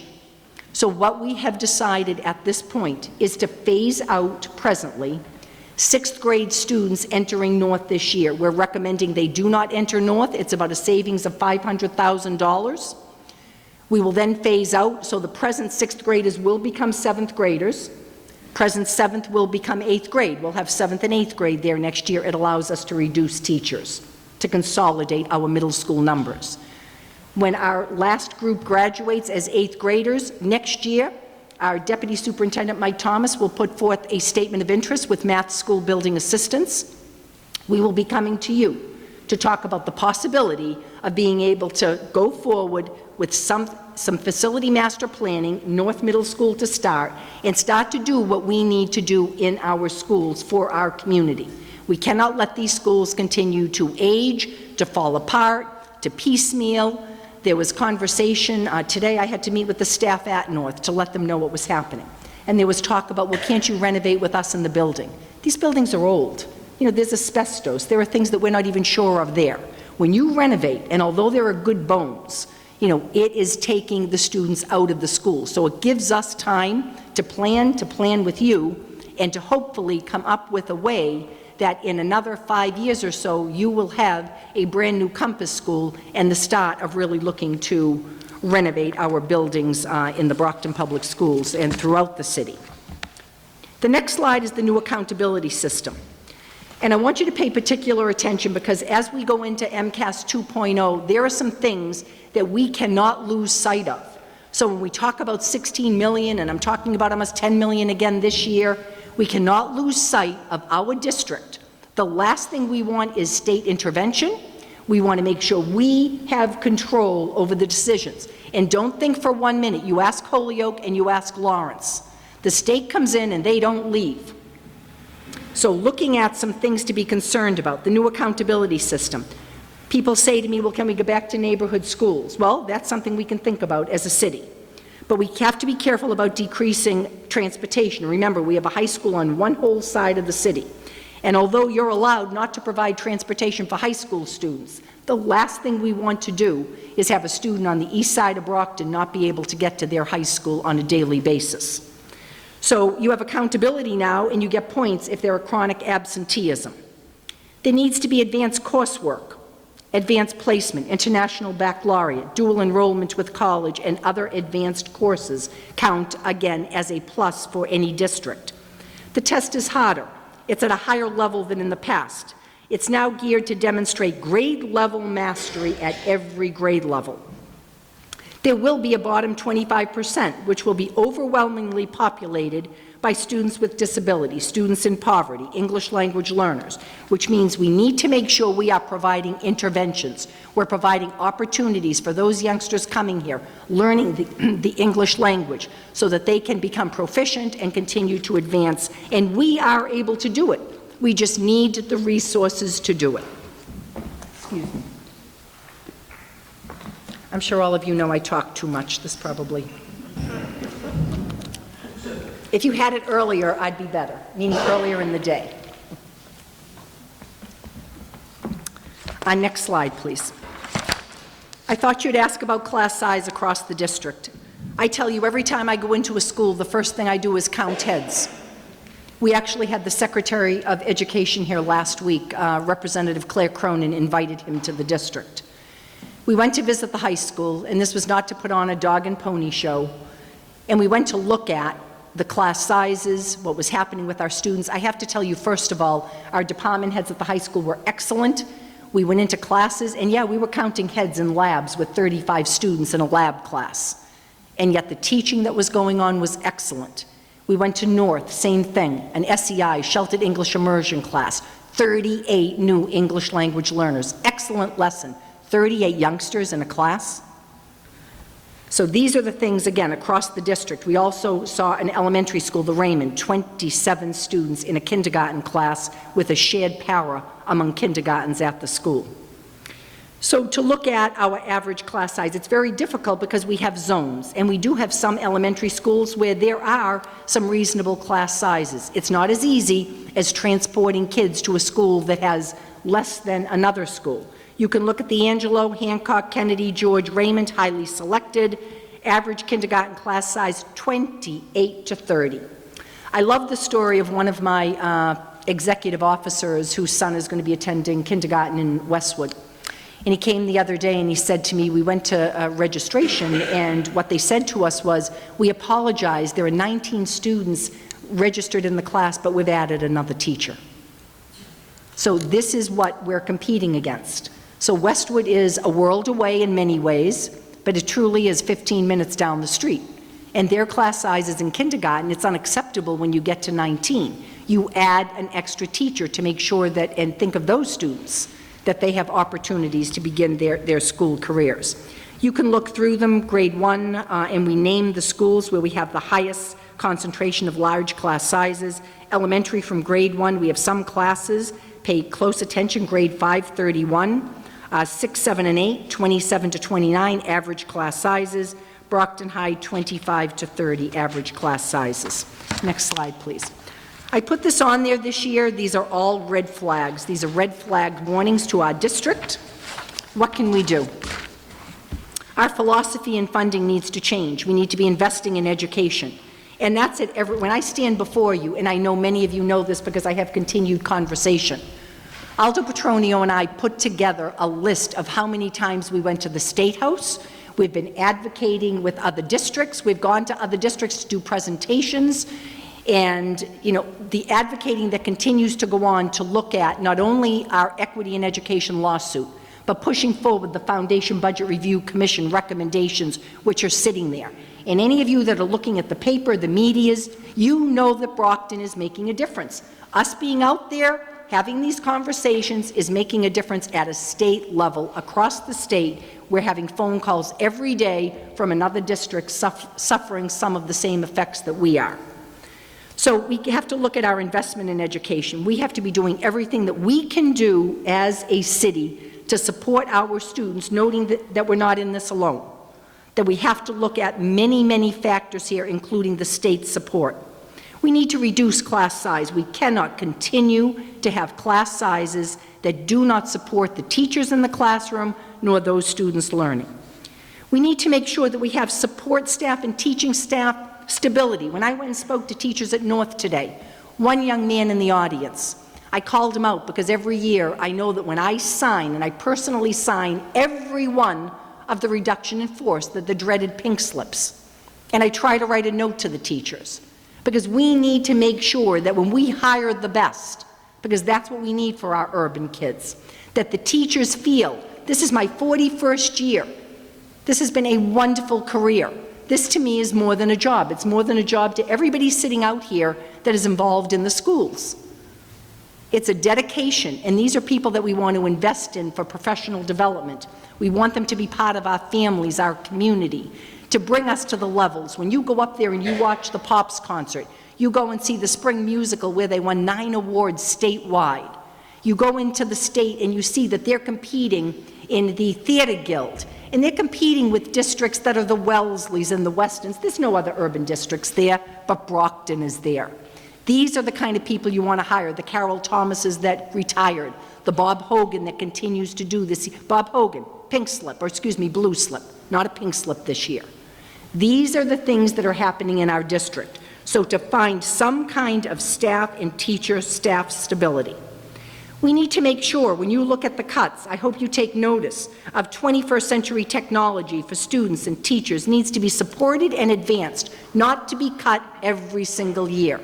I've told you that next year, 2019, for your 10th graders, they will take their test online. Their MCAS test will be online.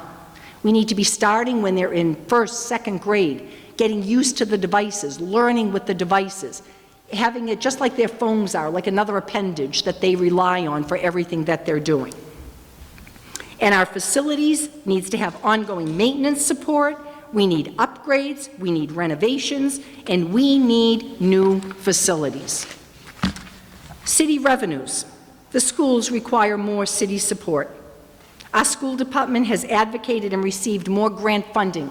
We have one grant supervisor, but make no mistake about it, every one of our departments writes grants, and they get together, they pull talent together, they pull teachers and administrators, directors, to make sure that if there is a grant out there that benefits our students. I have principals that are going for $10,000 grants and getting them. That doesn't sound like a lot of money. It's a lot of money when you can buy extra science kits. You know, our principals are doing this in our schools. Every dollar counts. The mayor has met the required foundation budget.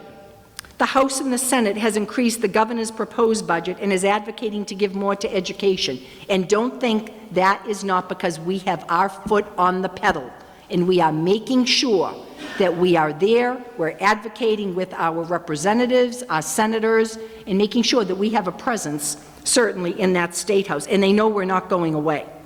No matter how we have to hit it, legislatively, through the Foundation Budget Review Commission, making sure that bill goes forward. It's gone through the Senate.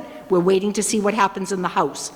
It takes over $1 billion to properly fund what they are saying is broken in the foundation budget. Obviously, our state doesn't have $1 billion to do that, but revenues have increased. You've got a millionaire's tax out there. There are things out there that we need to make sure we're supporting because it certainly will benefit schools all across the Commonwealth. When you look at our city council, we're asking for your help. Additional revenue opportunities, economic development. Sitting here tonight, a couple of things I've added listening to the presentations before me. The billboard up at the high school is a stationary billboard. One of the things, and we don't have the money to do it, when you hear, I think you were talking about alerting voters when voting is coming up. We need to have a digital, and we need to own it. There are companies wanting to come in and take over that billboard. Sure they do. They want to give us a little bit of time and then they can use advertisers. No. We as a city should purchase that. We should make sure we're talking about all the wonderful things happening in our schools. Things such as Councilor Rodriguez mentions with alerting the voters, census, voting taking place. I don't care if it's something about trash, whatever it is, alerting the people in the city, and that's something that we can do.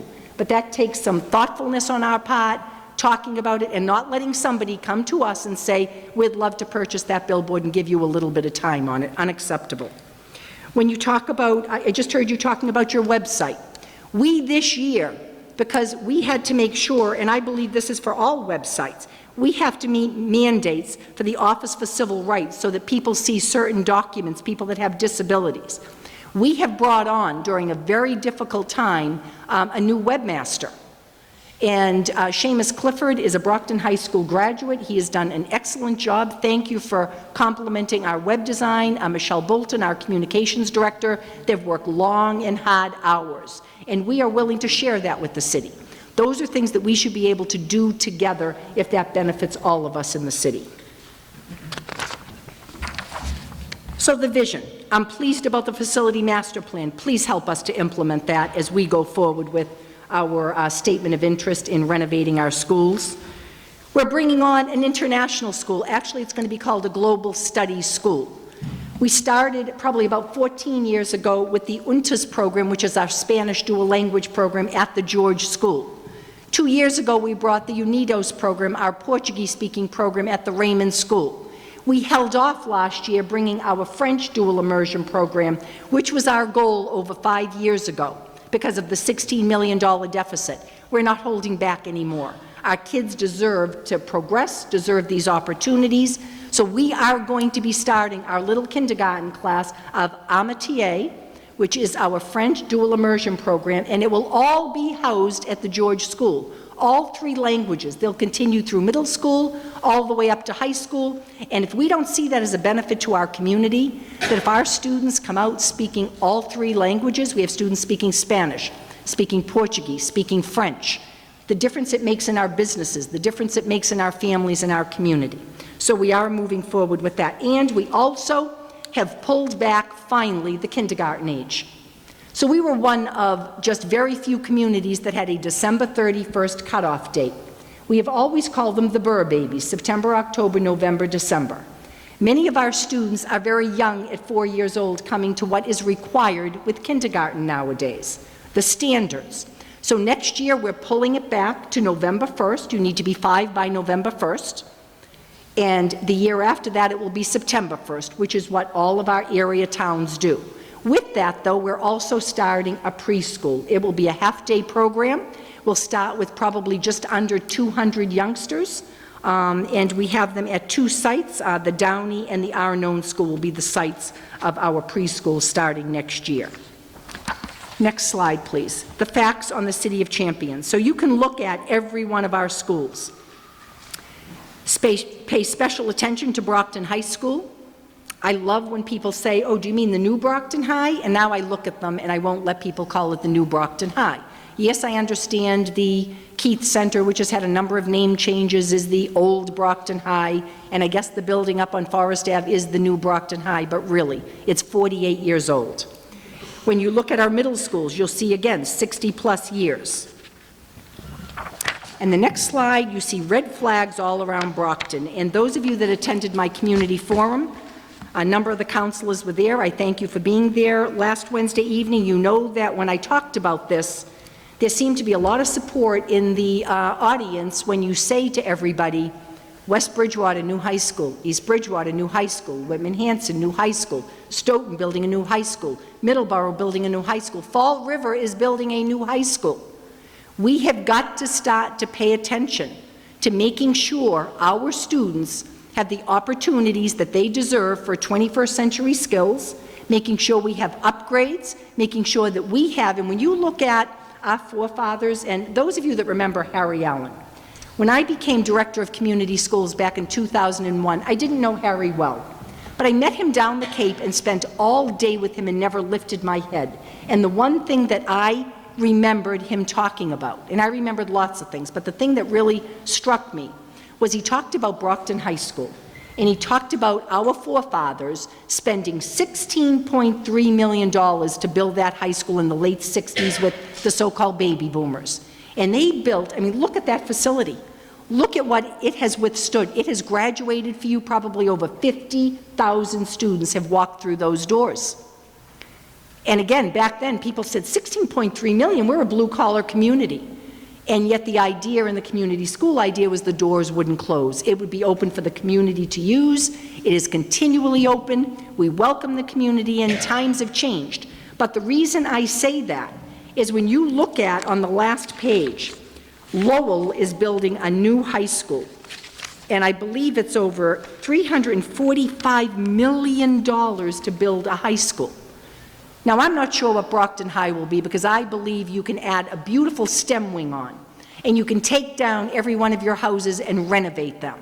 So I doubt we need to build, we have a beautiful footprint up there, you know, wonderful high school area, but we have to start to pay attention to what we need to do educationally for our students. So with that, I'm happy to take any questions that you have. Thank you, Madam Superintendent. As always, a great presentation, and we definitely, you know, we stand right behind you, and you know that. So whatever we can do, we will always continue to do for education. It's close and dear to our hearts. And it was a successful meeting you did have last week at South Junior High School, so I enjoyed being there for, you know, the short bit, and it was very interesting to see the different diversity of parents that were there. That ever so amazed me, just how we translated the different questions through back to you, and everything was, I says, oh boy, I'm getting older, but it is what it is. So, but it was good. Nice to see that we're prepared for it, really prepared, so that's great. Any questions, Councilor? Anybody want? Councilor Cruz. Thank you. It's kind of, obviously, you're kind of preaching to the choir, I think, with most of this group. We know what needs to be done. And it seems kind of a simple question that we've been asking for years, and you touched on it. Obviously, the threat of a lawsuit has the legislature finally starting to at least think about it, but where are we on the law? Because I firmly believe until we're in a courtroom, we're not going to get where we need to be. Well, a couple of things, Counselor. We're much farther along than we were a year ago when I stood before you. And I stood before you in good faith, looking to move this forward. Something that happened this year is we continue to advocate, continue to be out there, continue to look for additional funding. Michelle Bolton came to me and said, there's a Globe reporter, and I'm hesitant sometimes when I hear reporter, who would like to sit down and have a conversation with you. We sat down with the Globe reporter, Jamie Vasnes, and Aldo Petronio sat with me. We spent quite a bit of time. Mike, I believe you were there. We sat and had a long, he probably was there an hour and a half. And what I liked about this conversation was it was a conversation. Obviously, I gave them information. But when I told stories or talked about things we were dealing with in the Brockton Public Schools, the reporter came back and spent a day in the district. He didn't just listen to what I said and wrote a report. He went out and saw it for himself. He witnessed what we were talking about. We gave him open doors. You can come in, you can be escorted, and you can go see what we're talking about. And if you looked at that front, I was surprised, Sunday morning, front page of the Globe, discussion about the Brockton finances and what needed to be done, that made such a difference. So what that did was we had attorneys calling us. We had people wanting to get on board. We have a coalition now. A team of us, along with a number of our school committee members, went out to Worcester, I believe it was early April, and we did the Tale of Two Cities. I continue to have phone calls from urban districts throughout the state. We will continue to take our show on the road, but we have attorneys involved. We have the former Secretary of Education, Paul Revel, and researchers. We have a number of consultants, so we are working with, and you know what, I have to give credit to our city. Our mayor, we went to Jay Condon, I want to say about a year ago, and one of the things we talked about, and this came from 3 superintendents frustrated about that economically disadvantaged number when they took away the percentage of students that were living in poverty and the funding for that. And we got very frustrated with a lot of advocacy and said, if we each put $100,000, and we just came up with a figure, together in a pot and started to look into, because you have to have something to start with a lawsuit, with filings, with things that need to be done. It is not all pro bono. And our city put aside $100,000, and we are starting, we have barely touched it, because we are trying to put our coalition together and get the right people at the table to make some decisions. But I feel we are very close to naming a lead plaintiff, to working with a coalition of other districts, and to start to research it.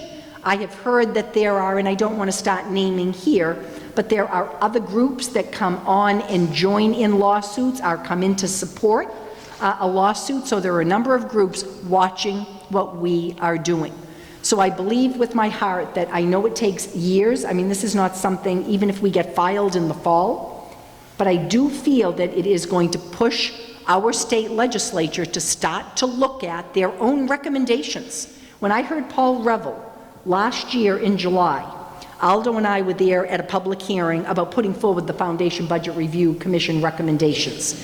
And we waited, there had to be 50 people speaking, but Paul Revel spoke first. And he looked at the group and he said to the senators and the representatives, with this report and these recommendations, he said, you have given, he said, and I'm not sure why nobody has come forward, you have given the districts the ammunition they need to win this lawsuit. So as soon as we heard that, we were on the phone with Paul Revel in the early fall and starting to have some very in-depth discussions about some of the pitfalls going forward, studying the history. It's not as simple as just filing. There is a history with McDuffie, with the opening of the case in 2005 with Judge Boxford, who actually left the door open, thought that they were making adequate financial contributions, but she left the door open. And if you recently saw one of the rulings on charter, and it was expansion of charter, and the ruling came down not to expand, but it also opened the door and talked about the possibility of the lawsuit being reopened. So there is a lot happening, and it's a lot to worry about, people that would not want this going forward. So we are, I think, poised to continue legislatively. I think we're poised with the lawsuit, and I actually think the state needs to look at a ballot referendum, Because if in fact our state government isn't moving quick enough, maybe the voters all across the Commonwealth, because it isn't just the urban districts, when you talk about the foundation budget review recommendations, have something to gain. When you talk about skyrocketing sped costs, when you talk about the cost for English language learners, children living in poverty, some of those things touch many districts, not just urban districts. So I think instead of just doing one thing, if we come on three fronts, I think we're poised to start to really make a difference with the funding we need in the cities. Thank you.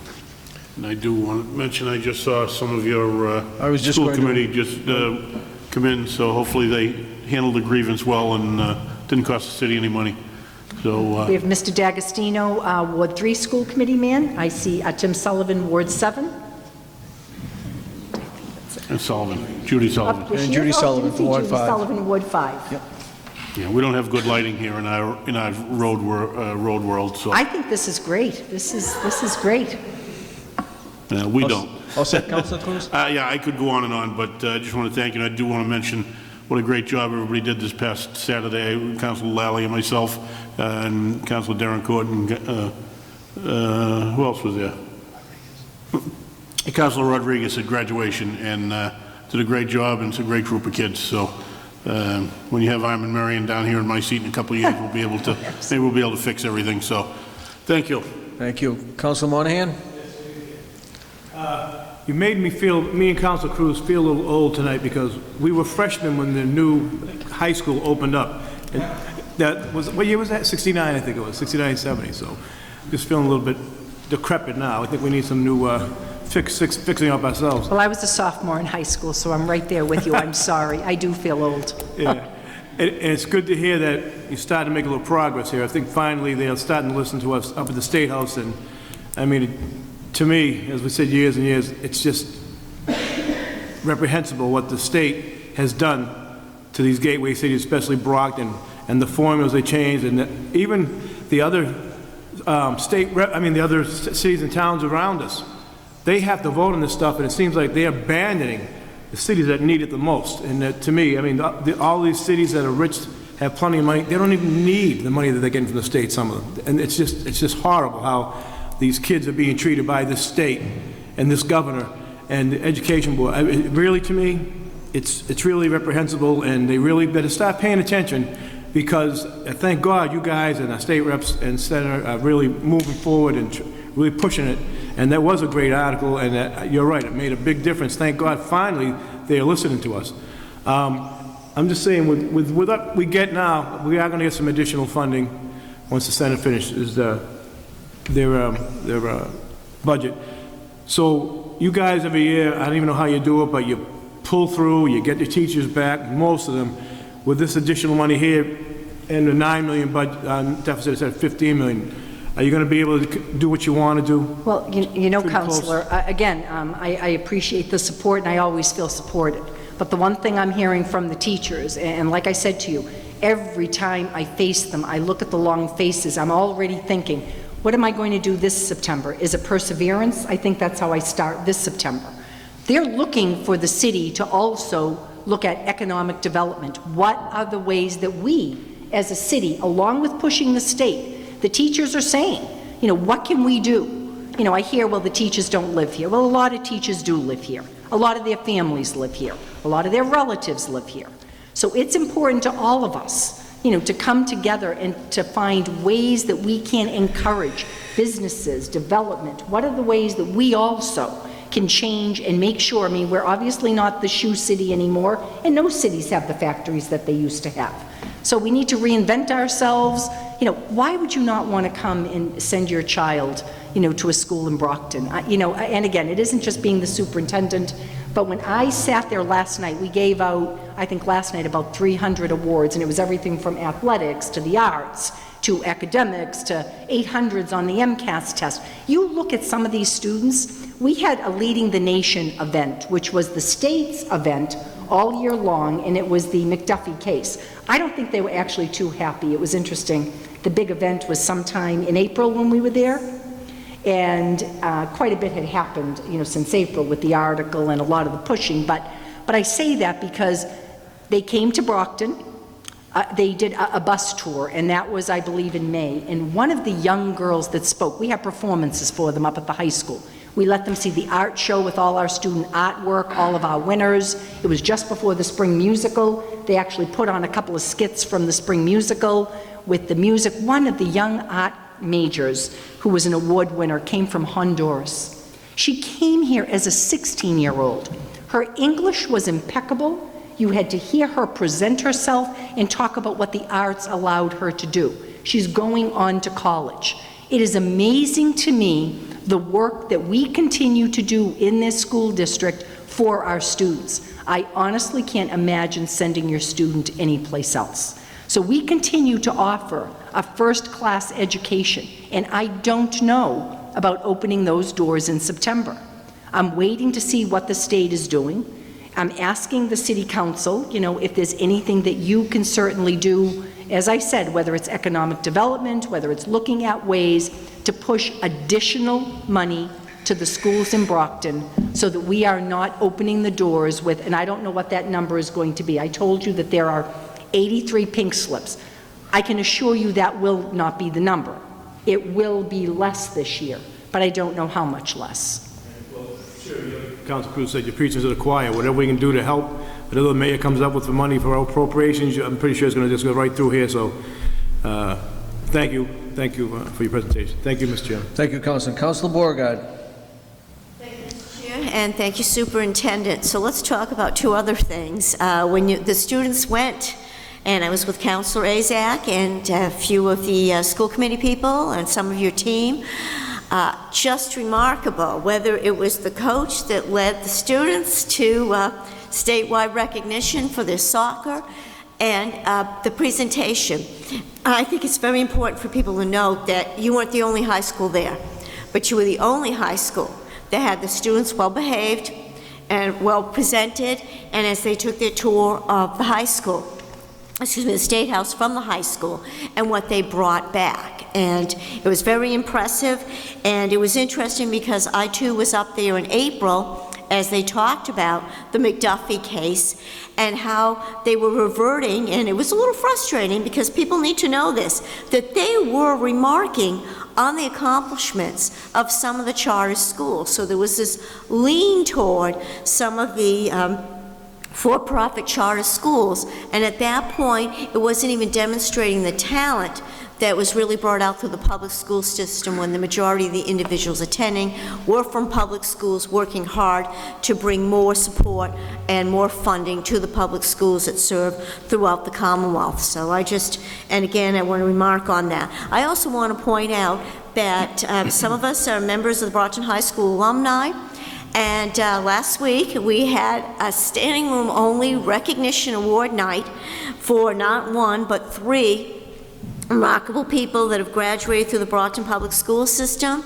And you talked about economic development, and last year someone won, and I believe they run a company not far from here that has national recognition, WB Mason. So yes, we are seeing some components, and I'd like to see more, as you would too. And I believe that the best way to do this is to continue with how we come out into the community and have our remarkable students and our former alumni work collaboratively. So I want to commend you for having the foresight and the vision to bring this development program together, and the demonstration of it was last week when it was standing room only for these award recipients and former award recipients. So thank you. Well, I'm sorry, I did miss that event. I try to get to as many things as I can in this district. Do. But I have to tell you, Councilor Monahan, to answer your question, one of the award winners was Jan Sharkansky-Singer, and I was her cheerleading coach in 1982. So when you start to really think about being old. Yes. Councilor Derencourt.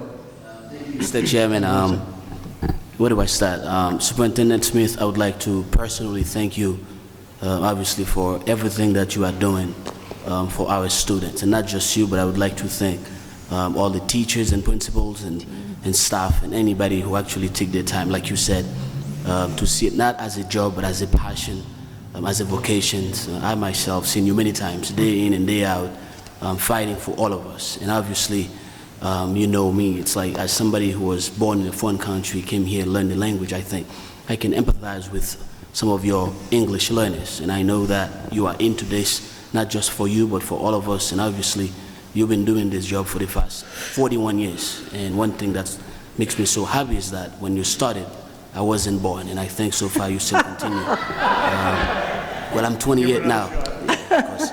But yeah, on a serious note, so I could not be more proud than having someone like you as the superintendent of school in Brockton, and of course to some of the folks that working with you. It's not an easy job to do, especially when it's come down to lay off people and stuff like that, because it can be very tough. But sometimes we have to make tough decisions, and that's why you are at that position. And I think you always have the best interests of our students, because we are here to serve our residents, and we are here to serve our students. And there's nothing more than investing in our student. And Nelson Mandela said, education is the most powerful weapon that we can use to save the world. And I think so far we have a lot of kids. Some of them are going to Harvard, some of them are going to BU, and so many other places. So, and when you said that we are a top-notch school, I do believe in that, because we do have some very smart kids. I mean, they're from soccer, we just proved it.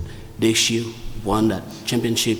I mean, what can be better than that? So I join all my colleagues, and I think every single one of us on this council strongly believe in everything that you are doing. It's not a joke.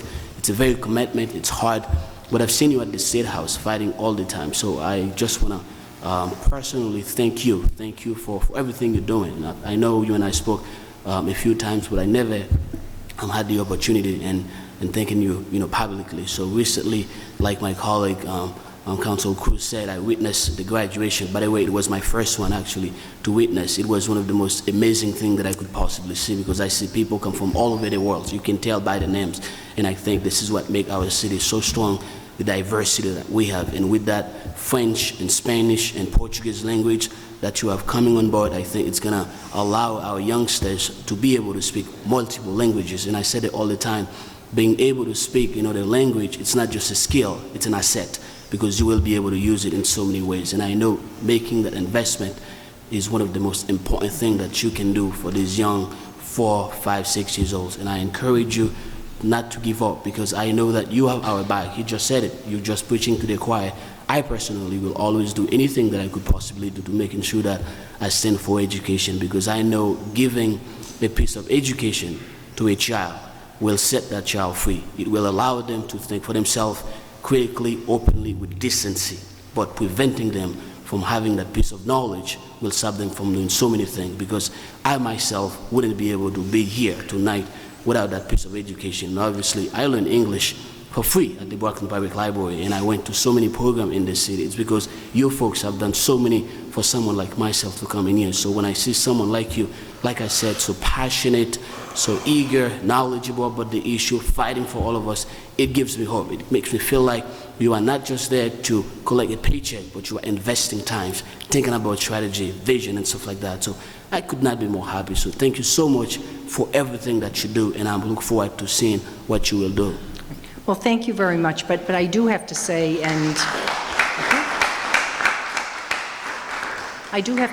even today, I happened to be at the Kennedy School. It was Kennedy Commemoration Day, which they have every year. And to look out, and of course they talk all about President Kennedy, and again, you can tell my age. So back in 1961, I was, I think, 6 years old, and my family had, I think we had the Pope, and then we had President Kennedy right next to him. And my point in this was when I kept hearing the kids talk about President Kennedy and wanting, equality for everybody and wanting everybody to come together and thinking back to those times. And then looking out, and really when I got to speak, I said, this is exactly what the president would have envisioned. Would have envisioned all of these children coming to school together. You had parents lining the grass, sitting around with the littlest children, with the grandparents. It is so rich, you won't see that in other communities.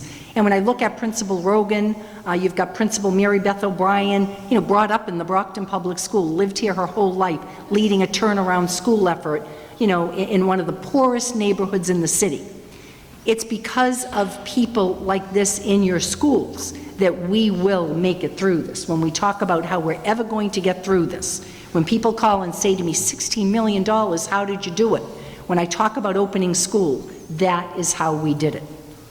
So, thank you, and I know you know that. It is truly I a think team that effort. it was. And, I have to say this, and I guess, I'm not sure how many more opportunities I'll have, but I do want to say in my 5 years here, one of the things we worked on right from the beginning was to try to be a team and to come before you as a superintendent, and it does feel that way. The school committee, I've been blessed with the school committee that we don't always agree. We've had really tough decisions. I can imagine what it's like being in a school committee where the decisions are not the kind of decisions we've had to make for the past 3, 4, 5 years.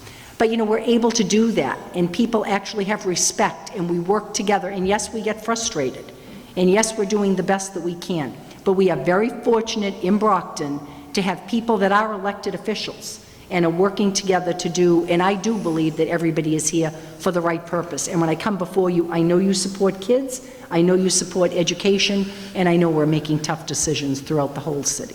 And one last thing that I'm going to say is that, it's like I've seen it through my family, because all my brothers from my dad and my sisters, they actually went through the Brockton Public School. Unfortunately, I was not able to allow it, but I've seen in my sister, she's one of the most smartest person that I know, and she talks a lot about Brockton Public School, what Brockton Public School has done for her, given the fact that, she was born in Haiti. But I think, like you said, sometimes when we talk about our public school, people have a tendency not understanding how much we put into it. But I think through our students, given the fact that they are going to so many colleges, we actually prove that it's not just a school, but it's a family, and our kids are moving on. And like I said, I think every single one of us strongly believe and invest in our youngsters, because without investing in them, there might be a possibility for them not to, how do I put this, make it to the future. But I do believe by giving them an opportunity, by giving them an education that will set them free, that will allow them to think for themselves, to see the world from a different view,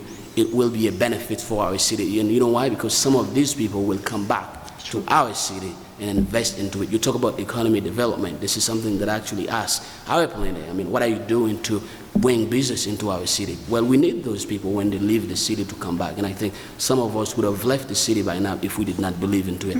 I don't have any kids myself, but I would like my children to go through the Brockton Public School. And I think some of you went through the system, and some of you do have kids who are going there. So I know that it's not an easy thing. I know that money can be an issue, but I was so happy to hear you saying that some of our teachers actually take their money to buy stuff, to educate our kids. I could not be more proud, and I could not be more happy. And I thank you guys for doing this, and I hope you will continue doing that. Thank you, Mr. Chairman. All set, Councilor? Councilor Isaac. And thank you for your presentation. It's always full of information and very clear. And I don't have to tell you how I feel about Brockton students. I have 2 of them that are personally mine, but I feel like the whole district, I'm proud of every single one of them. They make us proud every day at every event, whether it's in the arts or whether it's in sports, or even just seeing them when they're in public. We get so many compliments when they're out during events, whether it's during the parade or whatever it may be, and our students are there. They make us proud. So I just want to say that thank you. And it's because they're great students, but it's also because they have great leadership, whether it's in their teachers or your administration. They make us proud. So Brockton proud all the way. Kennedy Day is one of my favorite events that ever happened. That was one of the saddest reasons when my kids left the Kennedy School, that I wouldn't go to any more of the JFK days, but they are one of the best events. My question to you is North Middle School. I know that's come up. I've heard it, and as sad as it is that it would be kind of phased out, but I think what would help parents that do send their kids to North Middle School is what figure, do you have a figure of the savings, of how much savings that would bring? It's twofold, and School Committeeman Tim Sullivan and I have had long conversation about this. And one of the things that I will say is right now, at this point in time, it is a $500,000 savings next year to not have 6th graders there, because I will be able to, again, consolidate some of the teachers in the other remaining middle schools for that grade level. That helps a little. But the bigger picture is this: if we have to, in the next couple of years, stabilize, as we're moving forward trying to get additional funding, economic development, state, looking at all our different funding sources, if it allows us to then take a facility master plan, which we have done.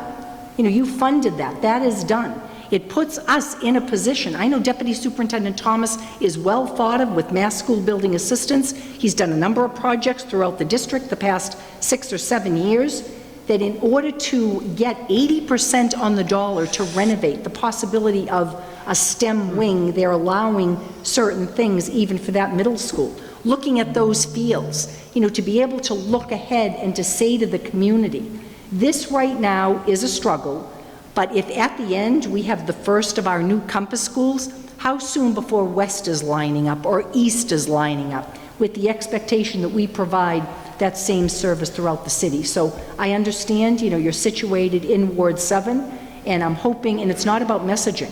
The truth is, it would be wonderful for the north side of the city to have the first renovated campus school with something that has to happen. So if it gives us time to stabilize, $500,000 right now is 13 teachers. You know, that's a lot. So I have to look at it, and again, we have lost middle school students. You heard me be loud and clear what my first recommendation was before I started to hear some of those Senate numbers, and I'm not saying it was popular. And as I said, the Ashfield, the Davis, but that would have been almost $2.5 million. We wouldn't have had a choice. So I understand, and again, I've had conversations with Mr. Sullivan, and, you know, again, I honestly believe that this is the best that we can do for kids in the city, and for North to be having an outlook. We do have to go through some steps. We have to go through, again, city council approval. I mean, there are steps that we have to take. The good news is you had the bonding of 3 schools back, I think, in the late 90s. It would have been your Arnone, your Angelo, and your Plouffe. You're probably 90s. Coming to the end of, I think, those Middle 90s. terms. Yep. So it might be something that really allows us to start to focus on those schools that need, and if you haven't been in North lately, aside from some of the renovation that we were able to do, it isn't paper and paint anymore. It is really looking at that building. No, and I support that. I just want to be able to give my constituents answers when they call us, when they're upset. I think if we can answer residents with what we can actually save them, that we can show them there is a savings or there is some logic behind it, and I think that makes sense. So that's, I support it. I support what, I know I've spoken to Deputy Superintendent Thomas about this. We had a conversation. I serve on one of the subcommittee boards for the building repairs, so I'm aware of this. So I just want to be able to give some information back to the residents and the concerned parents. So whatever you need on our end, and North is in need of repair, so that's one of my old And we will work with parents as far as we're looking at, we have a large SEI strand there, we have room, we're looking at South right now. Those students, many of them are bused. They'll continue to be bused too if South is the decision. So we're looking at the numbers of 6th graders and where we have, sometimes you actually look at some of the numbers, we have openings at the Plouffe, and some of the students at North live in that Plouffe neighborhood. Right. So for them, it's actually walking across the street. So I'm not saying that's going to be every case. You're certainly going to have some students that live very close to the vicinity of North and will now go to the Ashfield or the Plouffe or to East or to South, again, depending on if there are programs that we're shifting. But it allows us to phase it in. It won't be large numbers. You know, there will be roughly, I want to say about 200 youngsters that it will affect, about 220. Which is good. That's what was explained to me in the past. You said something when you first opened your presentation, extreme times take extreme measures, and I say that all the time. And I've had this conversation with you, with Aldo, with Mr. Condon. I mean, have we, at the school side, I mean, I'm in support of rate increases, but only if we're giving something back to the residents. And I've said it many times. Have we gone back?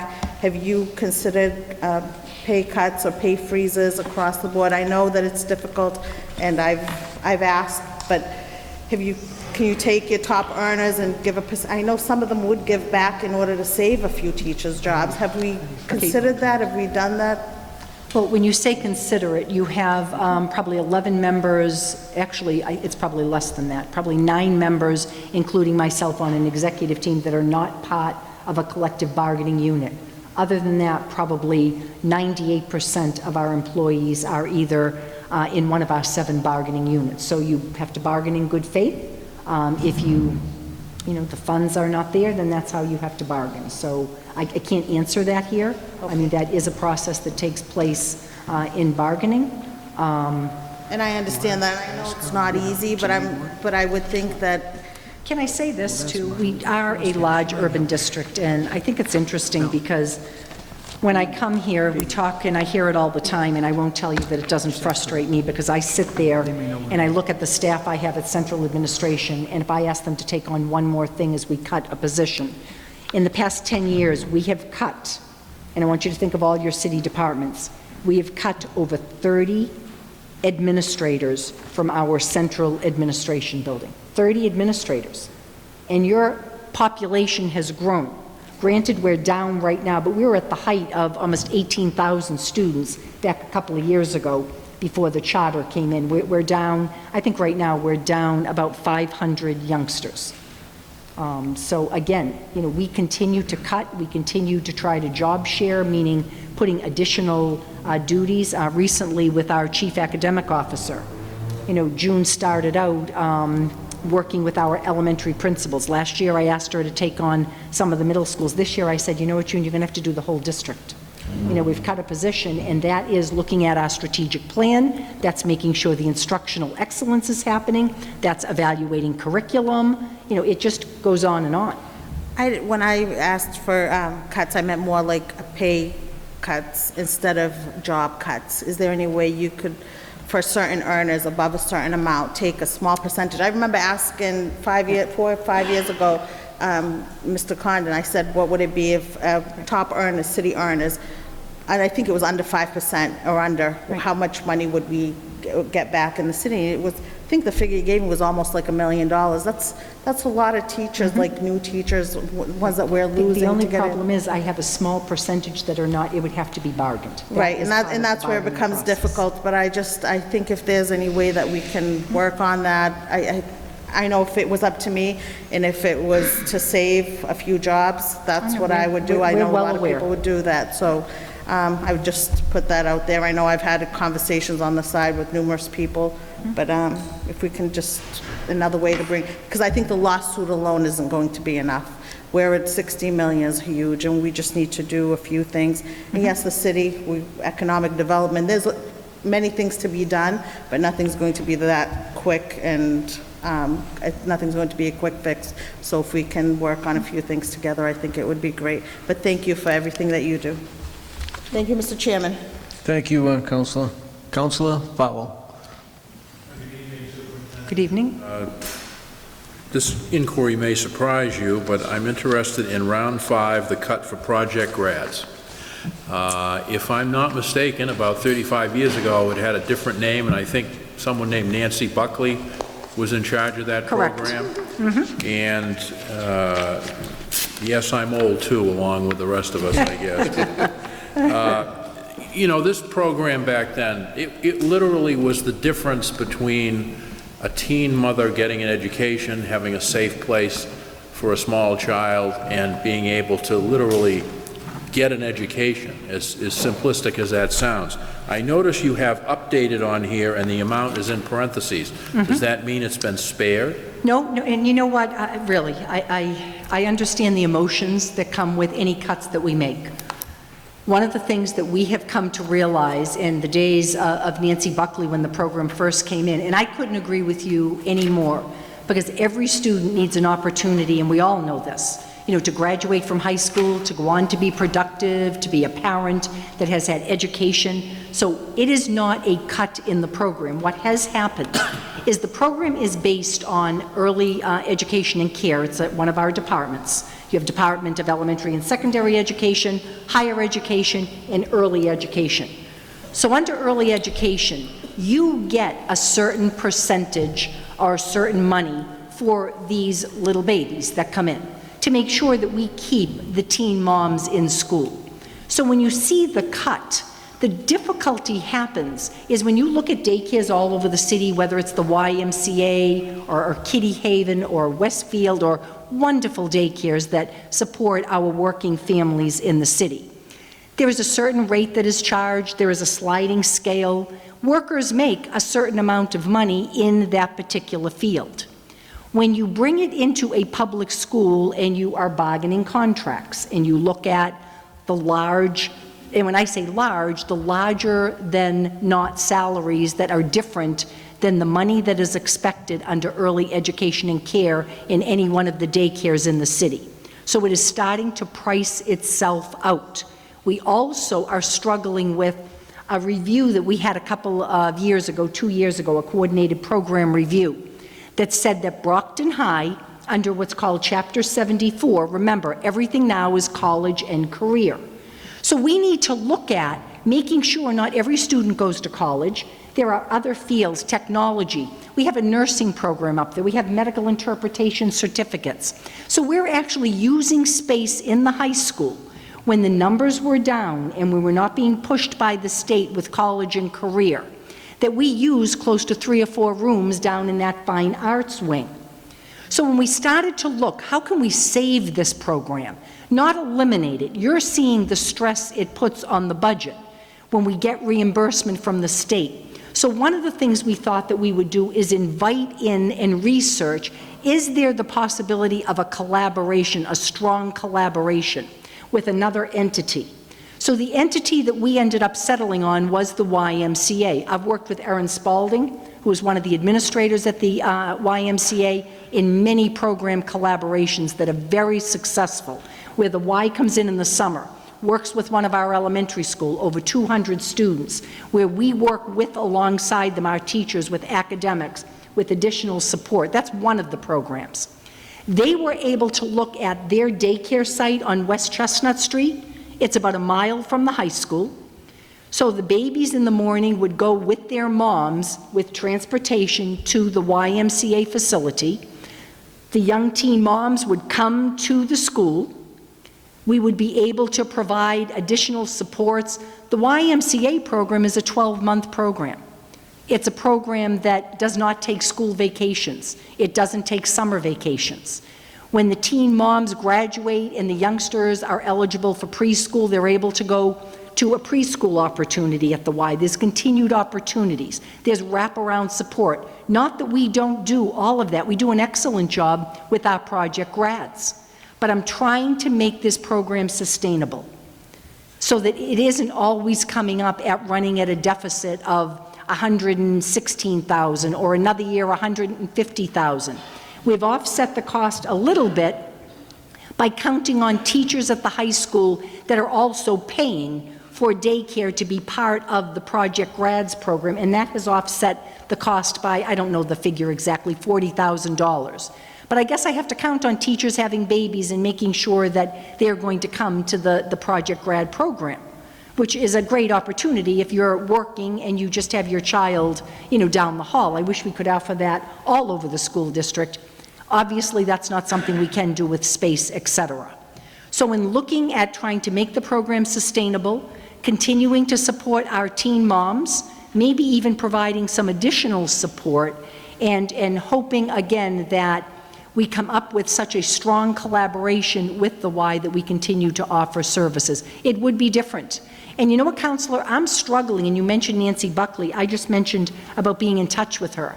Some part of me remembers that when the program started, it was off-site, and that we brought the teen moms there, but I can't say that. I actually am going to call her and find out if that was how we started at one time, because remember, Brockton High at one time didn't have an extra seat or an extra room, and still it was important for our teen moms, to be able to have these opportunities. So it will be in existence then as of 7/1.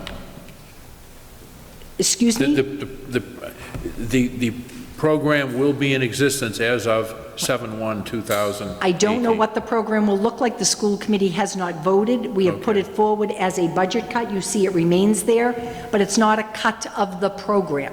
Right. It is a cut of the money that we again feel is difficult to continue as it grows if we're able to stabilize this program and find a way. When you also add your Chapter 74 programs, for every student, we have students on waiting lists to get into the nursing program. When you work with Baywib, which does a whole research of the industry in our region, they have looked and said hospital. They've looked and said hospitality. So these are areas that if you are under Chapter 74 to grow a program, and we have students on a waiting list, but we don't have the room at the high school. So if I get back rooms, it's $5,000 per student that we would get back in Chapter 74 funding if we were to try to implement some additional vocational career programs. So space could be an issue there. And looking at the Y facility on West Chestnut Street, I was very pleased with the look of the daycare facility, with our teen moms. We presently have about 22 teen moms. And again, there are some things we wouldn't have. There are students that come down and they volunteer with the little toddlers and babies, and that obviously would be off-site. We might be able to work something out where they go to the daycare and are able to work on hours for that, but that would be something we would have to work out, and we'd have to, again, watch the cost. So there are some things, if you do not have the babies on site, that would be different. All right, I'd like to touch on Schedule 19 for a minute. There are certain charge-offs to the school department by the city that count towards net school spending, as I understand it. What are some of the major charge-offs? For example, what would the city say, school department, you're going to be responsible for this amount, for this purpose, and it counts towards net school spending? Well, this is something that it has been an education for me from the day, and I still continue to be educated on Schedule 19. But it is continually a work in progress. When Schedule 19 comes to the superintendent, I look at every single line item. Now, I know Jay Condon is here this evening and can certainly explain to you the intricacies of Schedule 19. But we are charged a certain percentage, or when you talk about health insurance, you actually look at the plan that an employee is on, whether one of our employees is on a family plan or an individual plan. All of that counts with all the employees that we have. That's a large cost and really kind of a budget breaker as far as, but again, those are actual costs. We are charged certain percentages for the city services that we use throughout the year. But the one Schedule 19 that I brought out is that charter and school choice, and you can see how large that has increased over the past 5 or 6 years. So I'm not sure if Mr. Condon, I think, is behind me, if there are other... Retiree health insurance? So, retiree health insurance. Non-school teacher pension cost? And, yes, so the pension costs for those that are not teachers. So those are the major components of... Okay. I guess the last thing I would say to my colleagues, a couple of things jumped into my mind when I read, enhancing the support for the schools. The real estate custodian who recently retired in December, he made pretty well with a 10% surcharge on sale of city-owned property. And I'm wondering, as we perhaps sell property in the future, there ought to be if it's permissible by law, a 10% surcharge to a potential purchaser for the schools. Because if that particular piece of property or that house is sold, we may very well have added students in the school system. And the last thing I would say is that, to the mayor's great credit, in his first year in office, he wanted nonprofits to pay something towards the support of city services. And I have to tell you, I support nonprofits. I think they're critically important.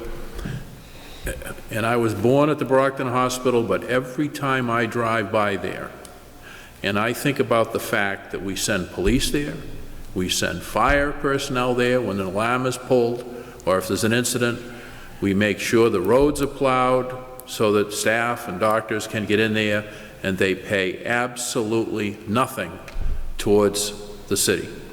As a matter of fact, they bought up a couple of pieces of property around Libby Street, and now that's, of course, non-taxable. And if we were going to work on something that might be a little faster than a suit going through the Supreme Judicial Court, maybe it's saying to the legislature, 10%, just give us 10% of what you ordinarily would pay for real estate taxes towards the support of city government. Because right now, our residents are subsidizing all of the services that we provide to nonprofits. And I'm not talking about churches, and you could certainly limit it to nonprofits with revenues of $200,000 or less, but the mayor was right in that. And he actually had an Excel spreadsheet prepared by the Board of Assessors showing here are the properties that would fall within that category, and here's the amount of money that would be collected if there were a 10% contribution towards real estate taxes. In Boston, they have substantial pilots, payment in lieu of taxes, and a lot of the colleges and universities, because the city aggressively went after that, pay into the city treasury in Boston. And I really think that's something that we ought to maybe talk with our city solicitor about, because it would be a source of revenue, and I think it's fair. I know there have been bills introduced in the legislature. They've gone nowhere because obviously the nonprofits don't want to pay anything, but sometimes it takes a decade, but you get where you want to get. And I thank you for all you do. Councilor. Thank you, Councilor. Any other questions for the Councilor Rodriguez? Mr. President, Mr. Chairman, it's not really a question, but I want to I just want to say a couple things, and I want to echo some of the sentiments that have been voiced in here today about our school system. I'm actually a product of that school system. I'm very proud of that. I noticed that my colleague, Councilor at Large, Davenport, actually brought up the fact that it's difficult for someone that actually has come from other countries to adapt in the system. I was one of those kids, but I was fortunate enough to come at a younger age and actually kind of get my feet wet in the American system through the Brockton Public School System, and for that I'm grateful. But I also want to basically touch bases on a couple things that you said in terms of some of the other school systems around us taking our kids away by school choice. Mm-hmm. Have we, we've got a great athletic program, a great musical system program here in the city. Have we tried to do some, I mean, in war, all is fair. They're taking our kids away. Have we tried to take some of their kids away? To try to do some sort of, just basic advertisement in the sense into the local communities that don't have the what we have in terms of the musical program, in terms of the athletic programs. I'm in contact with a lot of, through the work that I do with the church. You travel into some of these communities that say, gee, I wish we had what Brockton has. And gee, we wish we had some of the programs that the school system have. Have we tried to basically kind of reach out and maybe do some outward advertisement in the sense into some of these smaller towns in the sense to try to get some of their kids into our system? Well, a couple of things. Every year, our school committee has to vote on what we call school choice. Every community has to vote on it. So our school system, it's difficult when we talk about our elementary. We have very few spaces, as you can see what our class sizes are. But at the high school, when you talk about, again, the award-winning arts and music, and not that it starts in high school, because it doesn't.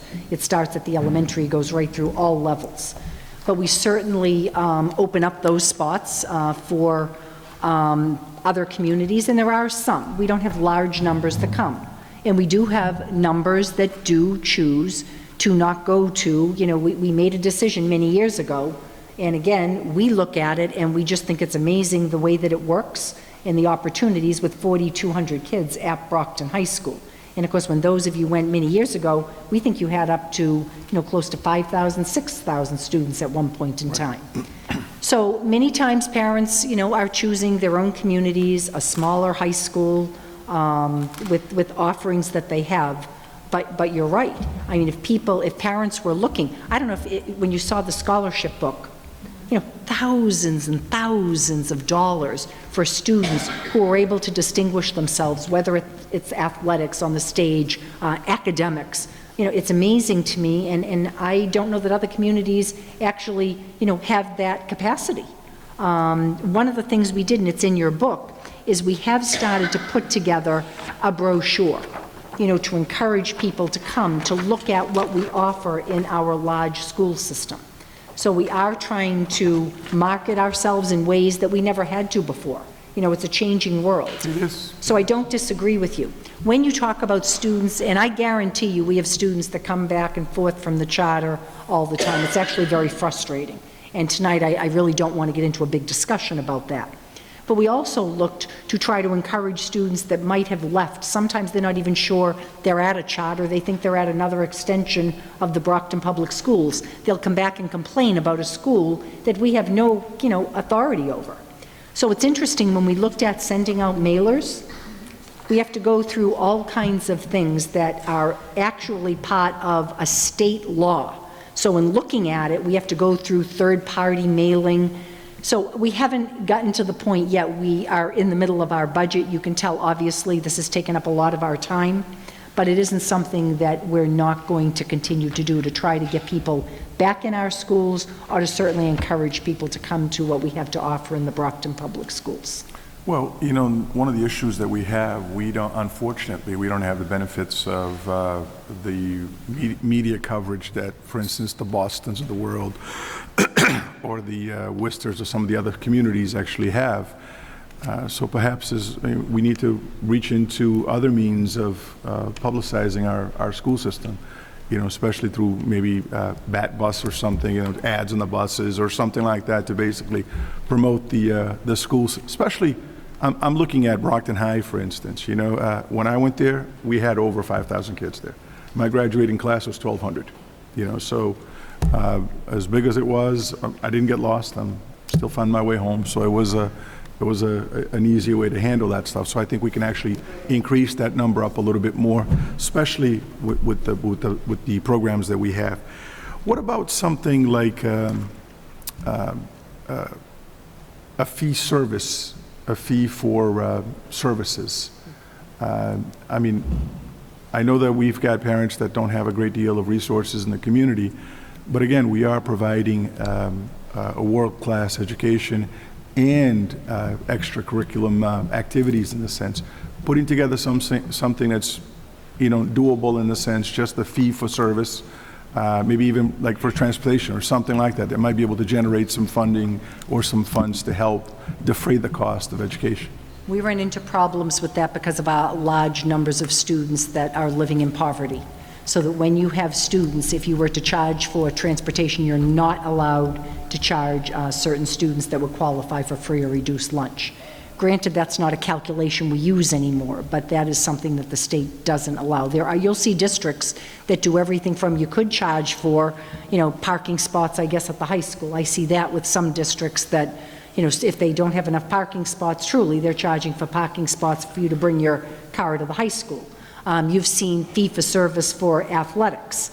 And at one point, I think we had looked into that, but I know there is some kind of a restriction with students we would be able to charge, students we wouldn't be able to charge. So we just have backed off and have really relied on the support of band boosters. We've relied on the support of Save Our Sports, boosters for our athletics. You saw what happened with our soccer team this year. The community came together and put on the best gala I think I've ever seen. That was pretty good. It was wonderful. So again, we've really relied on, supports from our boosters in all of the, different fields. But I'm sure it's. I know Councilor Cruz brings that up all the time. The users of the service. But I think you'd be surprised that some parents, with some mailings on a regular basis, some things in terms of contributions to a school system, you'd be surprised by the number of parents that would actually kind of, reach into their pocketbooks and kind of dish out some funds to help the schools. A $25 fee for a one-to-one device, and I think even that we weren't allowed to do. I'll have to research it. We have had conversation about it. So rather than give you an answer that I can't totally say is correct, let me look into that. Yeah, but I mean, I am sure, because I can't see an override actually passing in this community, because we've got a lot of people who are on fixed income and people who frankly don't have kids in the system, and it's hard for those parents to basically kind of pitch in. But you've got parents that actually have kids in the school system that I don't think would have a big deal, a big problem in terms of kind of kicking in something.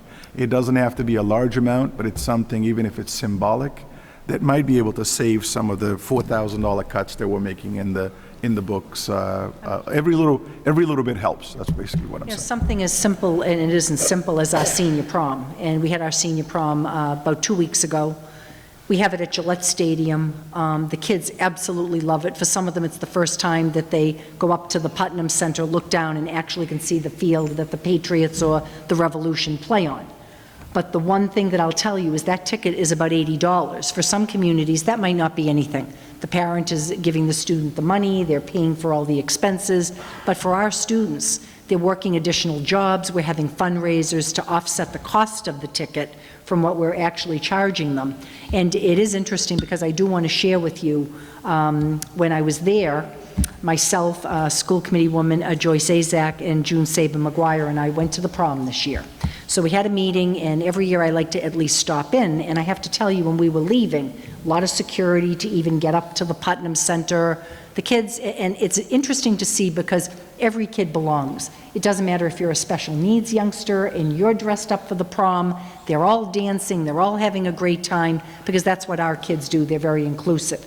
But I have to tell you, the gentleman there, who was the security, an older gentleman, as I was leaving, he said, "Are you the superintendent?" I said, "Yes." He said, "I want you to know we have a lot of kids that come through here, but the Brockton kids are the most polite, the most appreciative," he said, "and they're the best dressed." So I thought it was wonderful, but I bring that up because even that is, it takes a lot to be able to have our children go to something that is, top of the line, so to say, and they deserve it. So I will look into that. All set, Counselor? Any other questions for the Superintendent of Schools? Counselor Sullivan. Good evening, Superintendent. I've done quite a few of these budgets, and this is always a bittersweet night because, I'm a product of the public schools. My dad's a retired teacher, sister's a teacher, in-laws are retired teachers. The number one asset in Brockton is the people, right? And the students are unbelievable, and it's the dedicated teachers that really make it all happen. So the good thing is we have a wonderful school system, great dedicated educators, but someone's going to lose their job. I mean, at the end of the day, people are losing their job, and it doesn't just impact that person and the family, but also the children that, have really bonded and formed the relationship with the teachers. So I think it's great to say we're going to reinstitute the lawsuit, and I'm with you. I support it 100%. And it's great to say try to find more, businesses coming here. But I think also we, meaning the elected officials, need to work together collectively. And we have a great, school committee, but we only see the school committee, a couple times a year, and the mayor, is a former school committee member for 2 terms. And I'm disappointed that you could say he met foundation, but really it's not what it should be. It should be a lot higher, in my humble opinion, and I'm only one of 11. But I guess my question would be, and I concur with you on these buildings, and Councilor Azak and I were born the year that Mr. Monahan and Mr. Cruz were freshmen at Brockton High in 1970. So I guess what I'd like to ask either Aldo or Jay Condon is I concur what Superintendent Smith said here. We need to do rehab. I guess my question is, from a state funding reimbursement percentage, there's much more of a benefit to build new to get the real big bang for the buck. I don't think so anymore. I think it's about 80%. You can get 80% on a rehab? Yes. Yeah. Really? Yeah. The last one was about 78%. It was 78.19 or something. They have a formula that looks at our aggregated well.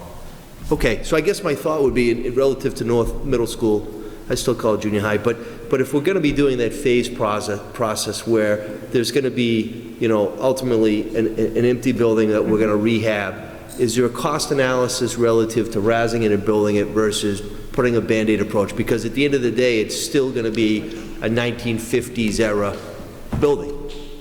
Yes, so if you get accepted into the SOI, into the program, they spend a whole year doing what they call a feasibility study.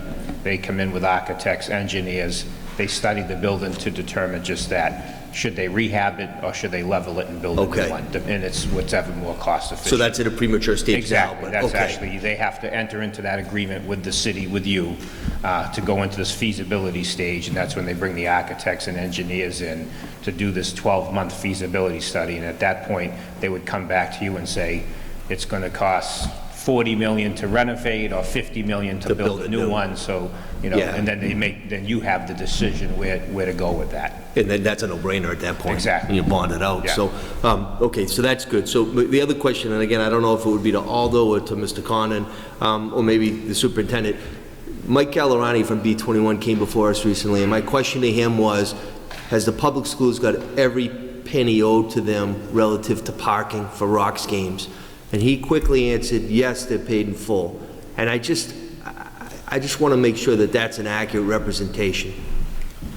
Yes, back when the Rocks first opened, we were receiving probably a couple of $1,000s in parking fees, but as the years had gone on and their attendance had dropped, we have received less and less, but we have received it every single year. So it is paid up to date? Yes. Okay, okay. And again, just my last thing is as a statement, you know, I've seen Superintendent Beige, Nembrico, and Malone, and I have to say, Kathy, that you have such a good relationship with the parents, you know, the educators, the elected officials, and you're doing it for the right reasons. So I want to really commend you. I know this is always difficult because we're talking about job loss, and at the end of the day, we want to benefit the kids. That's what it's about. So thank you, and you know that all of us here, we've said it before, and it's not a broken record. You know, we're with you. We want to work for the kids and ultimately form a collaboration and make sure Brockton Public Schools just keeps excelling. So thank you again. Thank you, Mr. Chairman. Thank you. Counselor. Any other counselors for the superintendent? Seeing none, Madam Superintendent, thank you. It's a pleasure as always, and you know where our support is, so we Thank you very appreciate it. much. Thank you very much for being here, all of you. Next item, Madam Clerk. Conservation Commission, dear staff, chairman.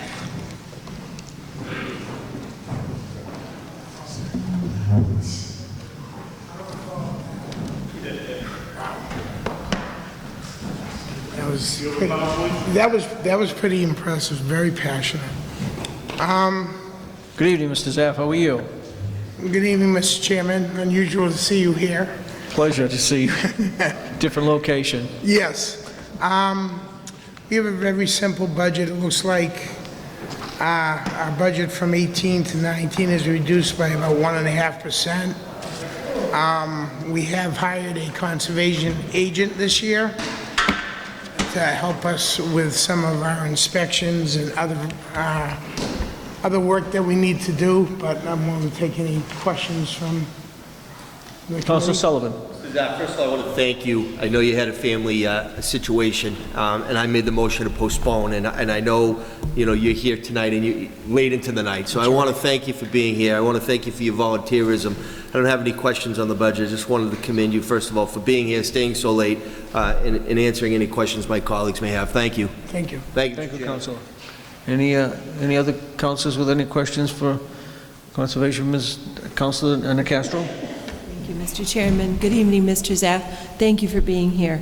It was quite a presentation, wasn't it? Yes. Yes. I'm looking at your budget, specifically the line item for consultants. Yes. $53,866. I understood that the Concom primarily used Marty and Nora Henry Armstrong, yes. as their consultants. Correct. But now you've hired a conservation agent, and so I'm surprised that your number is this high. They perform different responsibilities. Nova Armstrong, our engineers, yes, they take a look at stormwater drainage management. They take a look at botanists, wetlands. The agent that we hire is really going to focus on reviews of properties, keeping up with what's going on with development of the sites. If we have issues, looking at the issues, cease and desist orders, and basically inspections. What happens is we have applicants that come before us. And I'm a developer. I've been a developer since 1983. and I know how it works on both sides of the table. And we have applicants that come before us, and their review fees with Nova Armstrong are more than the design fees that the engineers submit to us. So what I've tried to do is cut down on the fees that Nova Armstrong's charging by having an agent go and inspect instead of paying Nova Armstrong $1,500 to take a look at an inspection on something. So even though we have hired an agent, they perform different duties. And also the budget that we have Nova Armstrong in here is for a lot of city properties and projects. The golf course, DW Fields, we have problems with the Salisbury River. Councilwoman Beauregard comes to all our meetings, and she sees what goes on there. And so I believe the budget for Nova Armstrong is something that we need, but we also needed the agent, and I think it's going to encourage, I believe, more redevelopment of conservation-related sites in the city, because it's going to keep the cost down for the applicants in the long run. Thank you very much. You're welcome. All set, Council? Councilor Rodriguez. You're welcome. Chairman. Good evening, sir. Good evening. I just have a quick question for you. Looking in your budget, you actually have no full-time employees, no part-time salaries, but yet there's $6,000 or actually $5,000 in overtime. I think that might relate to Pam, the secretary. She's not paid by us because she works for the planning board, the zoning board, and the conservation commission, but I think that's overcost for Pam for doing certain functions. But in overtime, it's not just a regular stipend or so, it's... That's what I understood what it was. I mean, I can check into that, but I believe we don't have any employees besides Pam, who's our secretary. But I don't understand why it's not just a stipend line item like you'd find in other departments. I could check into that. That's the way they designed the budget. I'd be happy to get back to you on that, but I had a meeting with the town planner and Pam, and they gave me this budget. I went over it with them. I didn't go into that particular line item, but from what I understand, it is for that type of service, but I can find out for you. I appreciate it. Thank you very much. Thank you, Mr. Chair. Councilor. Any other questions from Mr. Zaff? Seeing as none, Councilor Delacourt? Thank you, Mr. Chairman. I see that in 2017, sort of like the request was about 1,271, and I see that you requested 6,000 for 2019. Why that much? I'd have to check into it for you. Oh, you don't know? I don't know. I really don't. I mean, this budget was put together by Pam, the town planner. It was submitted to me. I was supposed to present it to you. I could get a breakdown of exactly what encompasses that money, but I could not give you an answer. So you mean that you mean that you were not there when they made this recommendation? You have no idea whatsoever about it? No, they ran it by me. Okay. Okay. But unfortunately, I was more focused on the Nova Armstrong situation and hiring an agent and trying to make that work for the benefit of the city and for the applicants. I think, excuse me. It seems like maybe Mr. Condo may be able to jump in and help us out here. I think he can. Council, the commission has no staff. Right. And when they have evening meetings and they have clerical help, the overtime is to pay the clerical help from the other budget to support their meetings. That's what that money's for. And that's what it's for. That's what I thought it was for, yeah. So that's what it's for. Thank you, Mr. Chairman. Okay. Thank you. No Everybody set with that? Okay. Any other questions? You're all set, Mr. Zaff. Thank you. Thank you for coming. Thank you for being here this evening. Madam Clerk? Planning Board, David Wheeler, Chairman. Mr. Wheeler contacted me this afternoon and indicated that he might not be able to make this evening's meeting. He was unable to make, as we know, Monday's meeting, and he also indicated that when he did contact me, and I indicated where he was on the list, that he felt maybe I could move him up to number 3 and number 4, and as chairman, I said, that's not going to happen. So he says, well, then if I'm able to make it, I'm there. If not, I'm not. I says, fine. So I can't tell somebody what to do. So unfortunately, he's not here, so I don't know what step we take. Councilor Sullivan. Mr. Chairman, I like the Mr. Ianieri, that's fine. Well, I can't wait to see that Sistine Chapel picture of you when we get back to the City Hall. What I find troubling, and I know many of us that are elected officials also volunteered to be members of boards, and when you take on the responsibility to be a chairman of a board, you're not forced to do it, you choose to do it. And what I don't understand is, he was put forward by the mayor, the city council appointed him. He is now chairman of a planning board, but yet he finds it disrespectful, for lack of a better word, to appear before us, is what I was told. He was very angry that we postponed it.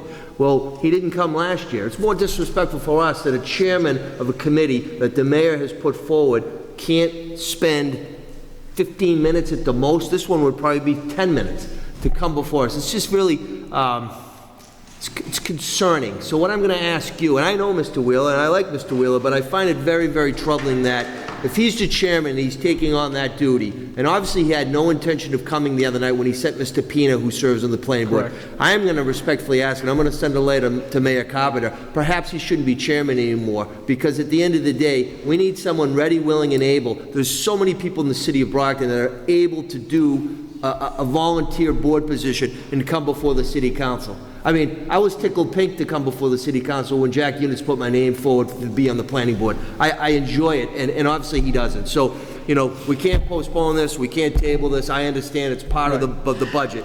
But I'm going to ask you again to mention it to the mayor. I'm going to send a letter as well. And it's very, very, very, very troubling that a chairman of a board can't spend 15 minutes before the elected body that he's served to do. Thank you. I will mention it to the mayor, because I will tell him the conversation that I had with him as well, because I think with the conversation he thought I was going to just dumb me down and just do it the way that he thought, and that was not going to be the case. So I agree with you. So I'll have discussion with him on that. Okay, Councilor Fowle. A question: is there any reason this can't be postponed until the 18th in finance? He'd be the only person on the agenda. Because I have to tell you, you all put your name and your vote on this particular gentleman. My information from City Hall, and I still have my confidential, reliable informants, is that he was so piqued about potentially coming here that, well, maybe we'll all resign. We don't get paid and we've got other responsibilities. My attitude is, don't let the door hit you in the rear end on the way out. I mean, I don't care, but it just seems to me you're in a regulatory board. You're going to make decisions that have far-reaching implications for this city. And to not be able to set aside one night out of 365, it just seems extraordinary. Maybe it just, as you say it, Councilor Sullivan, it's like a lack of respect, and I don't get it. The world is different now, Mr. Chairman, but I'm going to make a motion that this be postponed until June 18th at our finance meeting. Second. All right, motion's been made and seconded that we're going to postpone this to the June 18th meeting. All in favor of that? I'm sorry, Mr. Chairman, with the provision you let him know that... we will notify him. I'll talk with Beatty here. We will put that together. It'll be listed under when we get to the budget level. He'll have to wait until we get to that line where we discuss the budget. Yes, sir. And that's where it'll be. And if he can't make that one, then, but that's what we'll do. Okay, so all in favor of that? Opposed? Fine. Okay, so that's what we'll do on that one. Mr. Condon. Finance, John A. Condon, CFO.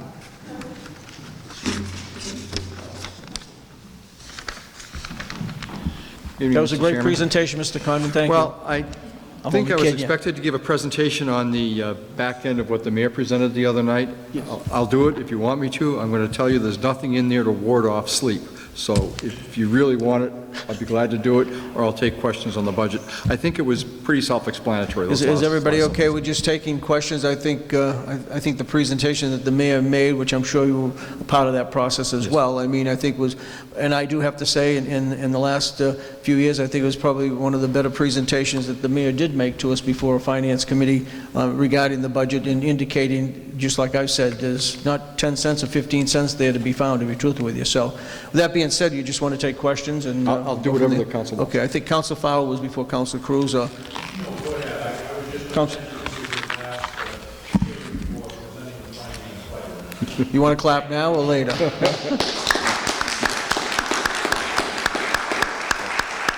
Thank you, Councilor. Clapping for him, he's not going anywhere. That actually is my Well, they had that guy in Springfield that did some kidnapping. Maybe you can hire him. Councilor Cruz. That's actually where my question goes. So the letter you gave to us gives us, when are you planning? Well, the 80% threshold is November 28th, and I've told the mayor I'd get through the tax rate hearing and then into the new year so that the replacement can be recruited without having the holiday season. So it's February 15th or thereabouts. That's what I'm in the budget for, is for that one. And that's a little bit of my, at this point, there's no plan, so the budget director is unfunded. No, and we may be coming before you with a plan on that in the summertime when we see where other revenues emerge, but that's a possibility. Because before we get to all the platitudes about what a great job you've done, even though you're a Wisconsin Badger fan, but before we get to all that in 10 months or 12 months or whatever it might be, it would be awfully good for this city if whoever we thought was going to step into that role was here for a while before you stepped out the door, because if you were to leave on February 15th and a new person started on the 16th, I'm really worried about where we'd be.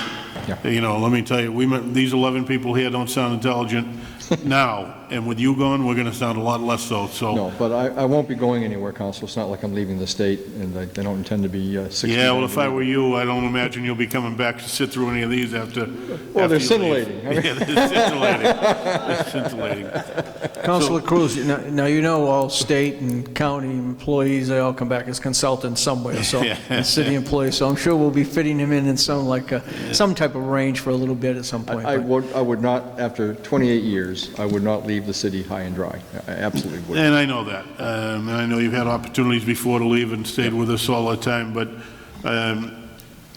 as soon as we're done with this budget, I would hope that the mayor finds some money to fund that vacant position, and we can start to, even if that person didn't end up being the eventual replacement, because they may not have the level of expertise and experience, but just to have somebody there that knows where all the, how to open the desk drawers and how to open the safe and a few things like that would be. Exactly, where the free cash is. Where the free cash, Eddie Byers knows where all the free cash is, so you don't have to worry about that. Well, actually, the mayor and I discussed that just this morning. Because it's along that line, so.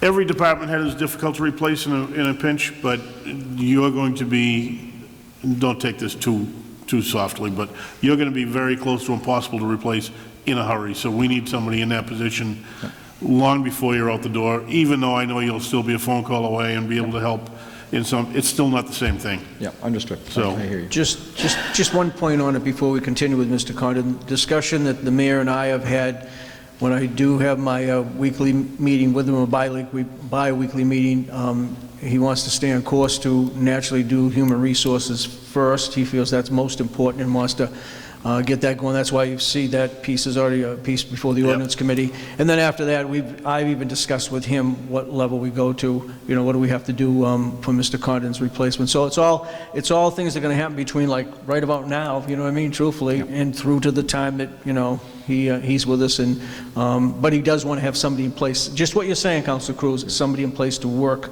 with Mr. Condon. Right, and it may not be, it may not be the person that will take your No, and you may want to do a strong search to find that person, but I think you need something in We need behind that budget director in place to be in the office, so thank you. And I know you've had some great help. Yes, that's right. But very talented, both of us. But we need to be ready, so, thank you. Thank you, Councilor. Questions, or you just want to, no? Council Azak. Thank you, Mr. Chairman, I won't be very long, but, Mr. Condon, we've had this conversation before, and I just want to really get maybe a very quick answer. I know it's not simple, but I have asked you in the past, and I'll ask again, what do we need to do? What is the process to actually go ahead with a, whether it's a pay freeze, hiring freeze for the next few years in order to recuperate and get our eggs in order? I know we've had this conversation. I know you stated the city side doesn't merit it, but I just feel like we really need to do something to recuperate, to recharge, to be able to move forward, because with the state of the schools, it's really difficult. And so a quick answer: when, if we, and who actually implements it, whether it's on our end as city council, or if it's the mayor, or... With respect to a pay freeze, there's 1 year to go on the negotiated contracts on the city side. Their final year begins July 1st. So those contracts are set. With respect to the ordinance paid employees, there's a pay raise scheduled. I think it's 2.5% for July 1st.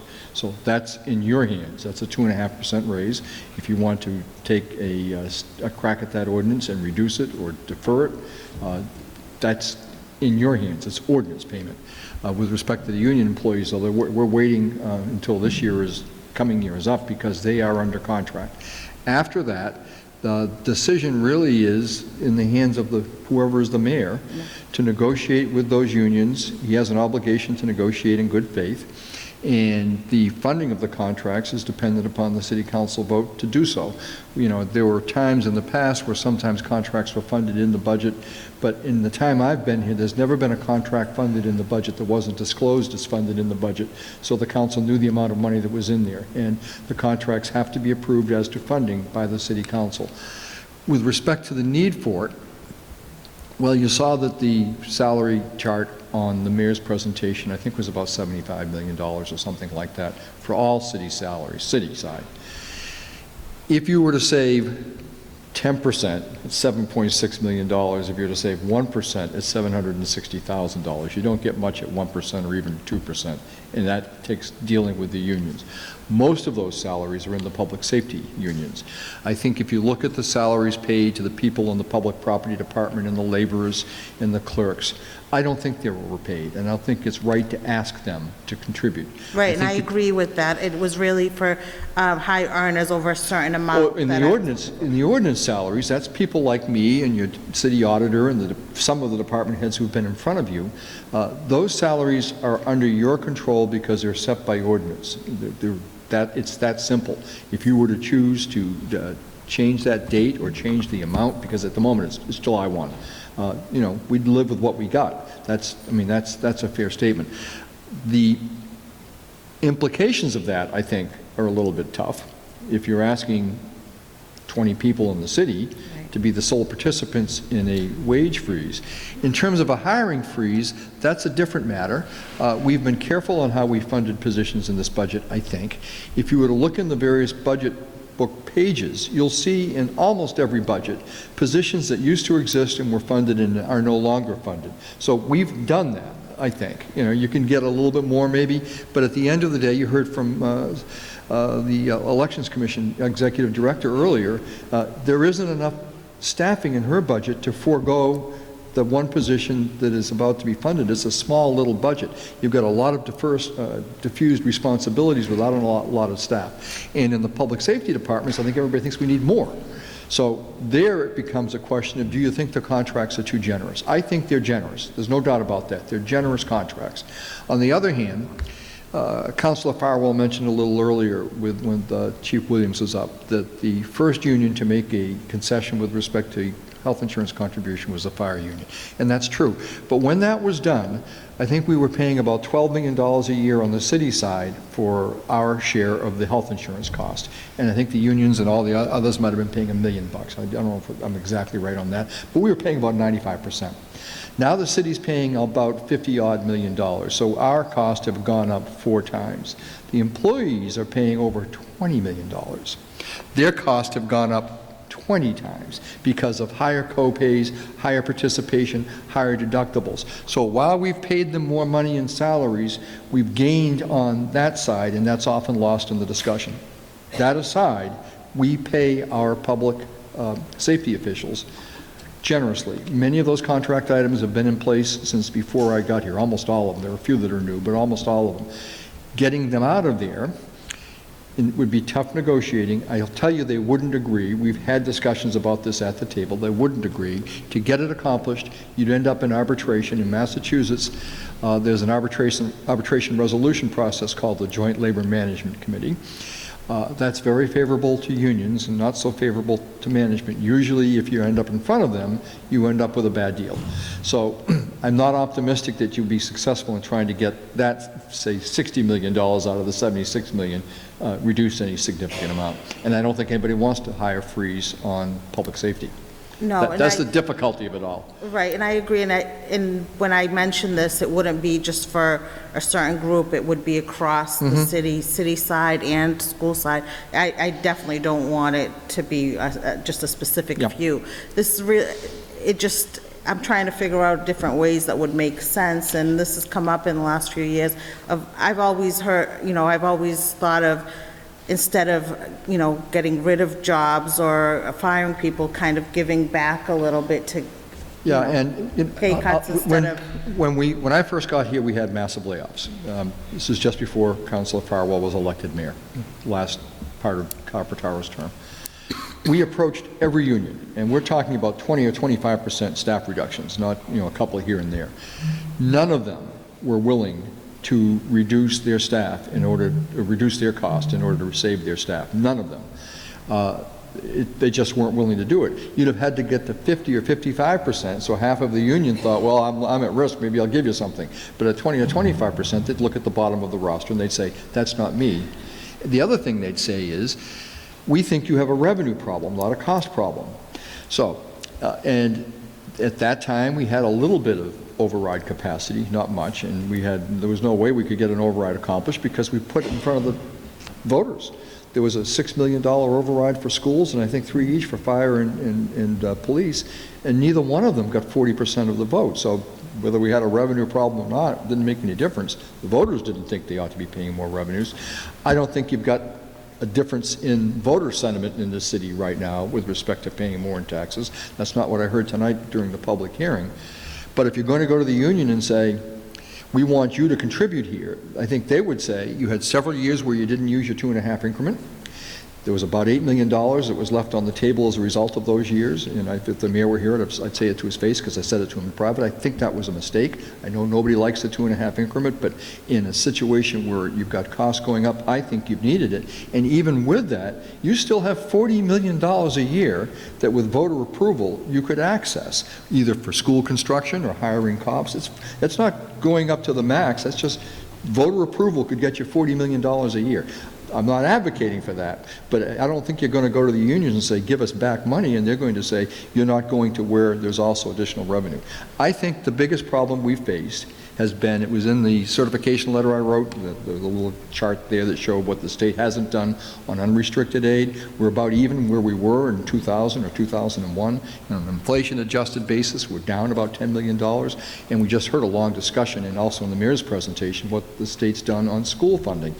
I think the enemy isn't the property taxpayer in Brockton, and I don't think it's the city worker. I think it's the state has not taken care of its obligation with respect to the poorer communities in the Commonwealth. I just don't think they have. And I agree with you, that's definitely the case, but I think we're headed towards doom. Like, I just feel like it's a big black hole and just keeps getting bigger and bigger. And if we don't fix ourselves, somebody else is going to come in to fix us. So if we can see the problem and kind of take it head on, and I understand what you're saying about the unions, and I would support rate increases or an override, but I can't support that unless somebody else on the other side, I won't support it to increase pay. I don't want it going into people's pockets, and I don't think any resident would want that either. We could support it, we can, for our schools. I mean, it's sad that we get one street a year in each ward to get repaved.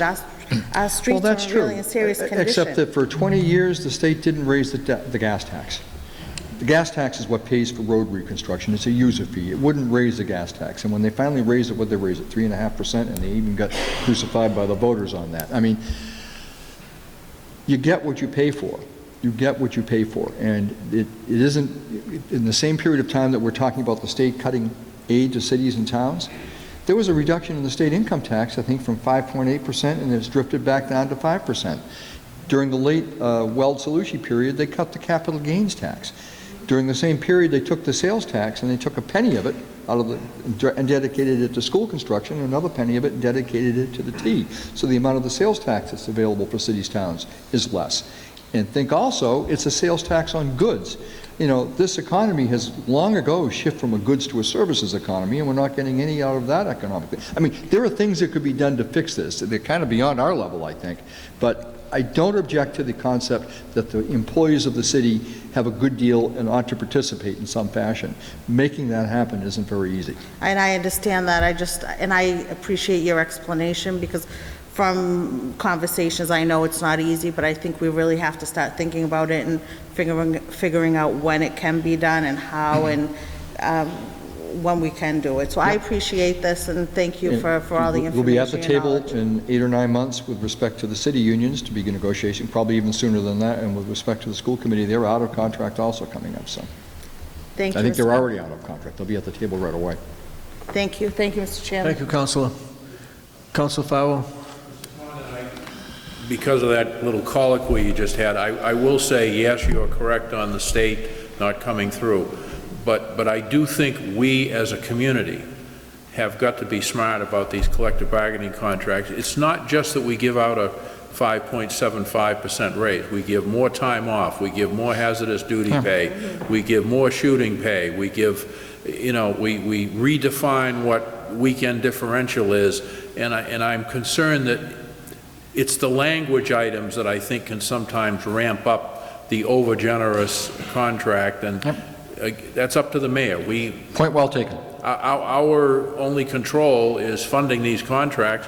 We just transferred $975,000 out of the stabilization reserve for 38 officers, and some of us, as you know, objected to that because now if we were to go back and ask for givebacks, they'd say, wait a minute, you know, this is what you just did 3 months ago. Now you're telling us you can't afford it and you want us to give something back. So I agree with you. The chief executive has got to set the tone, and it's got to be consistent and uniform all down through the bargaining groups. And I think there has to be participation with respect to all the elected officials in the city, because if it's divisive, we won't get there. And I agree that the largest cost items in those collective bargaining agreements in this day and age is the non-base items. Yeah. No doubt about it. Thank you, sir. All set, Councilor? Thank you, Mr. Chairman. No other questions? Mr. Condon, you're free. Thank God Almighty, free at last. Councilors, this concludes our budget hearings, and as I've set it up, we will have the item on the agenda for June 18th, Monday, June 18th, right here at 7:00 p.m. And then at that point, we can discuss in any way that we can find a dime or 50 cents or whatever we can do. That's when we do, and from that point, we'll forward it so that we'll have it ready for June 25th council meeting. And Mr. Conn and I have already touched base on that date, so I think we're agreeable to that. We should be in fine shape, I would think. So. In any case, I don't know if I would probably recommend you take your books with you. I know it could stay set up here until we come back, but I don't want to say that for sure. So I'd say take your books with you. Anything else, Councilor Sullivan? I want to thank you for your leadership the last 3 nights and leading up to it. Us that have been presidents, you know, it's a lot of work leading into the budget. It really is. So thank you. It is. Thank you. Thank you. I appreciate it, and I have to say, even though I did do a semi-retirement and took some more time for me, I haven't done that yet, but anyhow, we pieced it together, and I want to thank these ladies here, too, in front of us, because, you know, they did a great job, too, with me. Anything else, Councilor Rodriguez? Thank you, everybody. I also wanted to thank the folks from the building department. Yes. For especially Brian and Matthias, who's sitting back there, for at least providing us blind people with some much-needed lighting. They heard in about this the- room, so I thought that was actually pretty good, and I just wanted to No, give to be a true. little shout-out. To be truthful with you, I think it's, I appreciate everything that they did, and I came in a couple of times to make sure that everything was set the right way, and it's worked out with cable, and as you know, I've already booked this right through till December, so we're gonna be here for each and every meeting.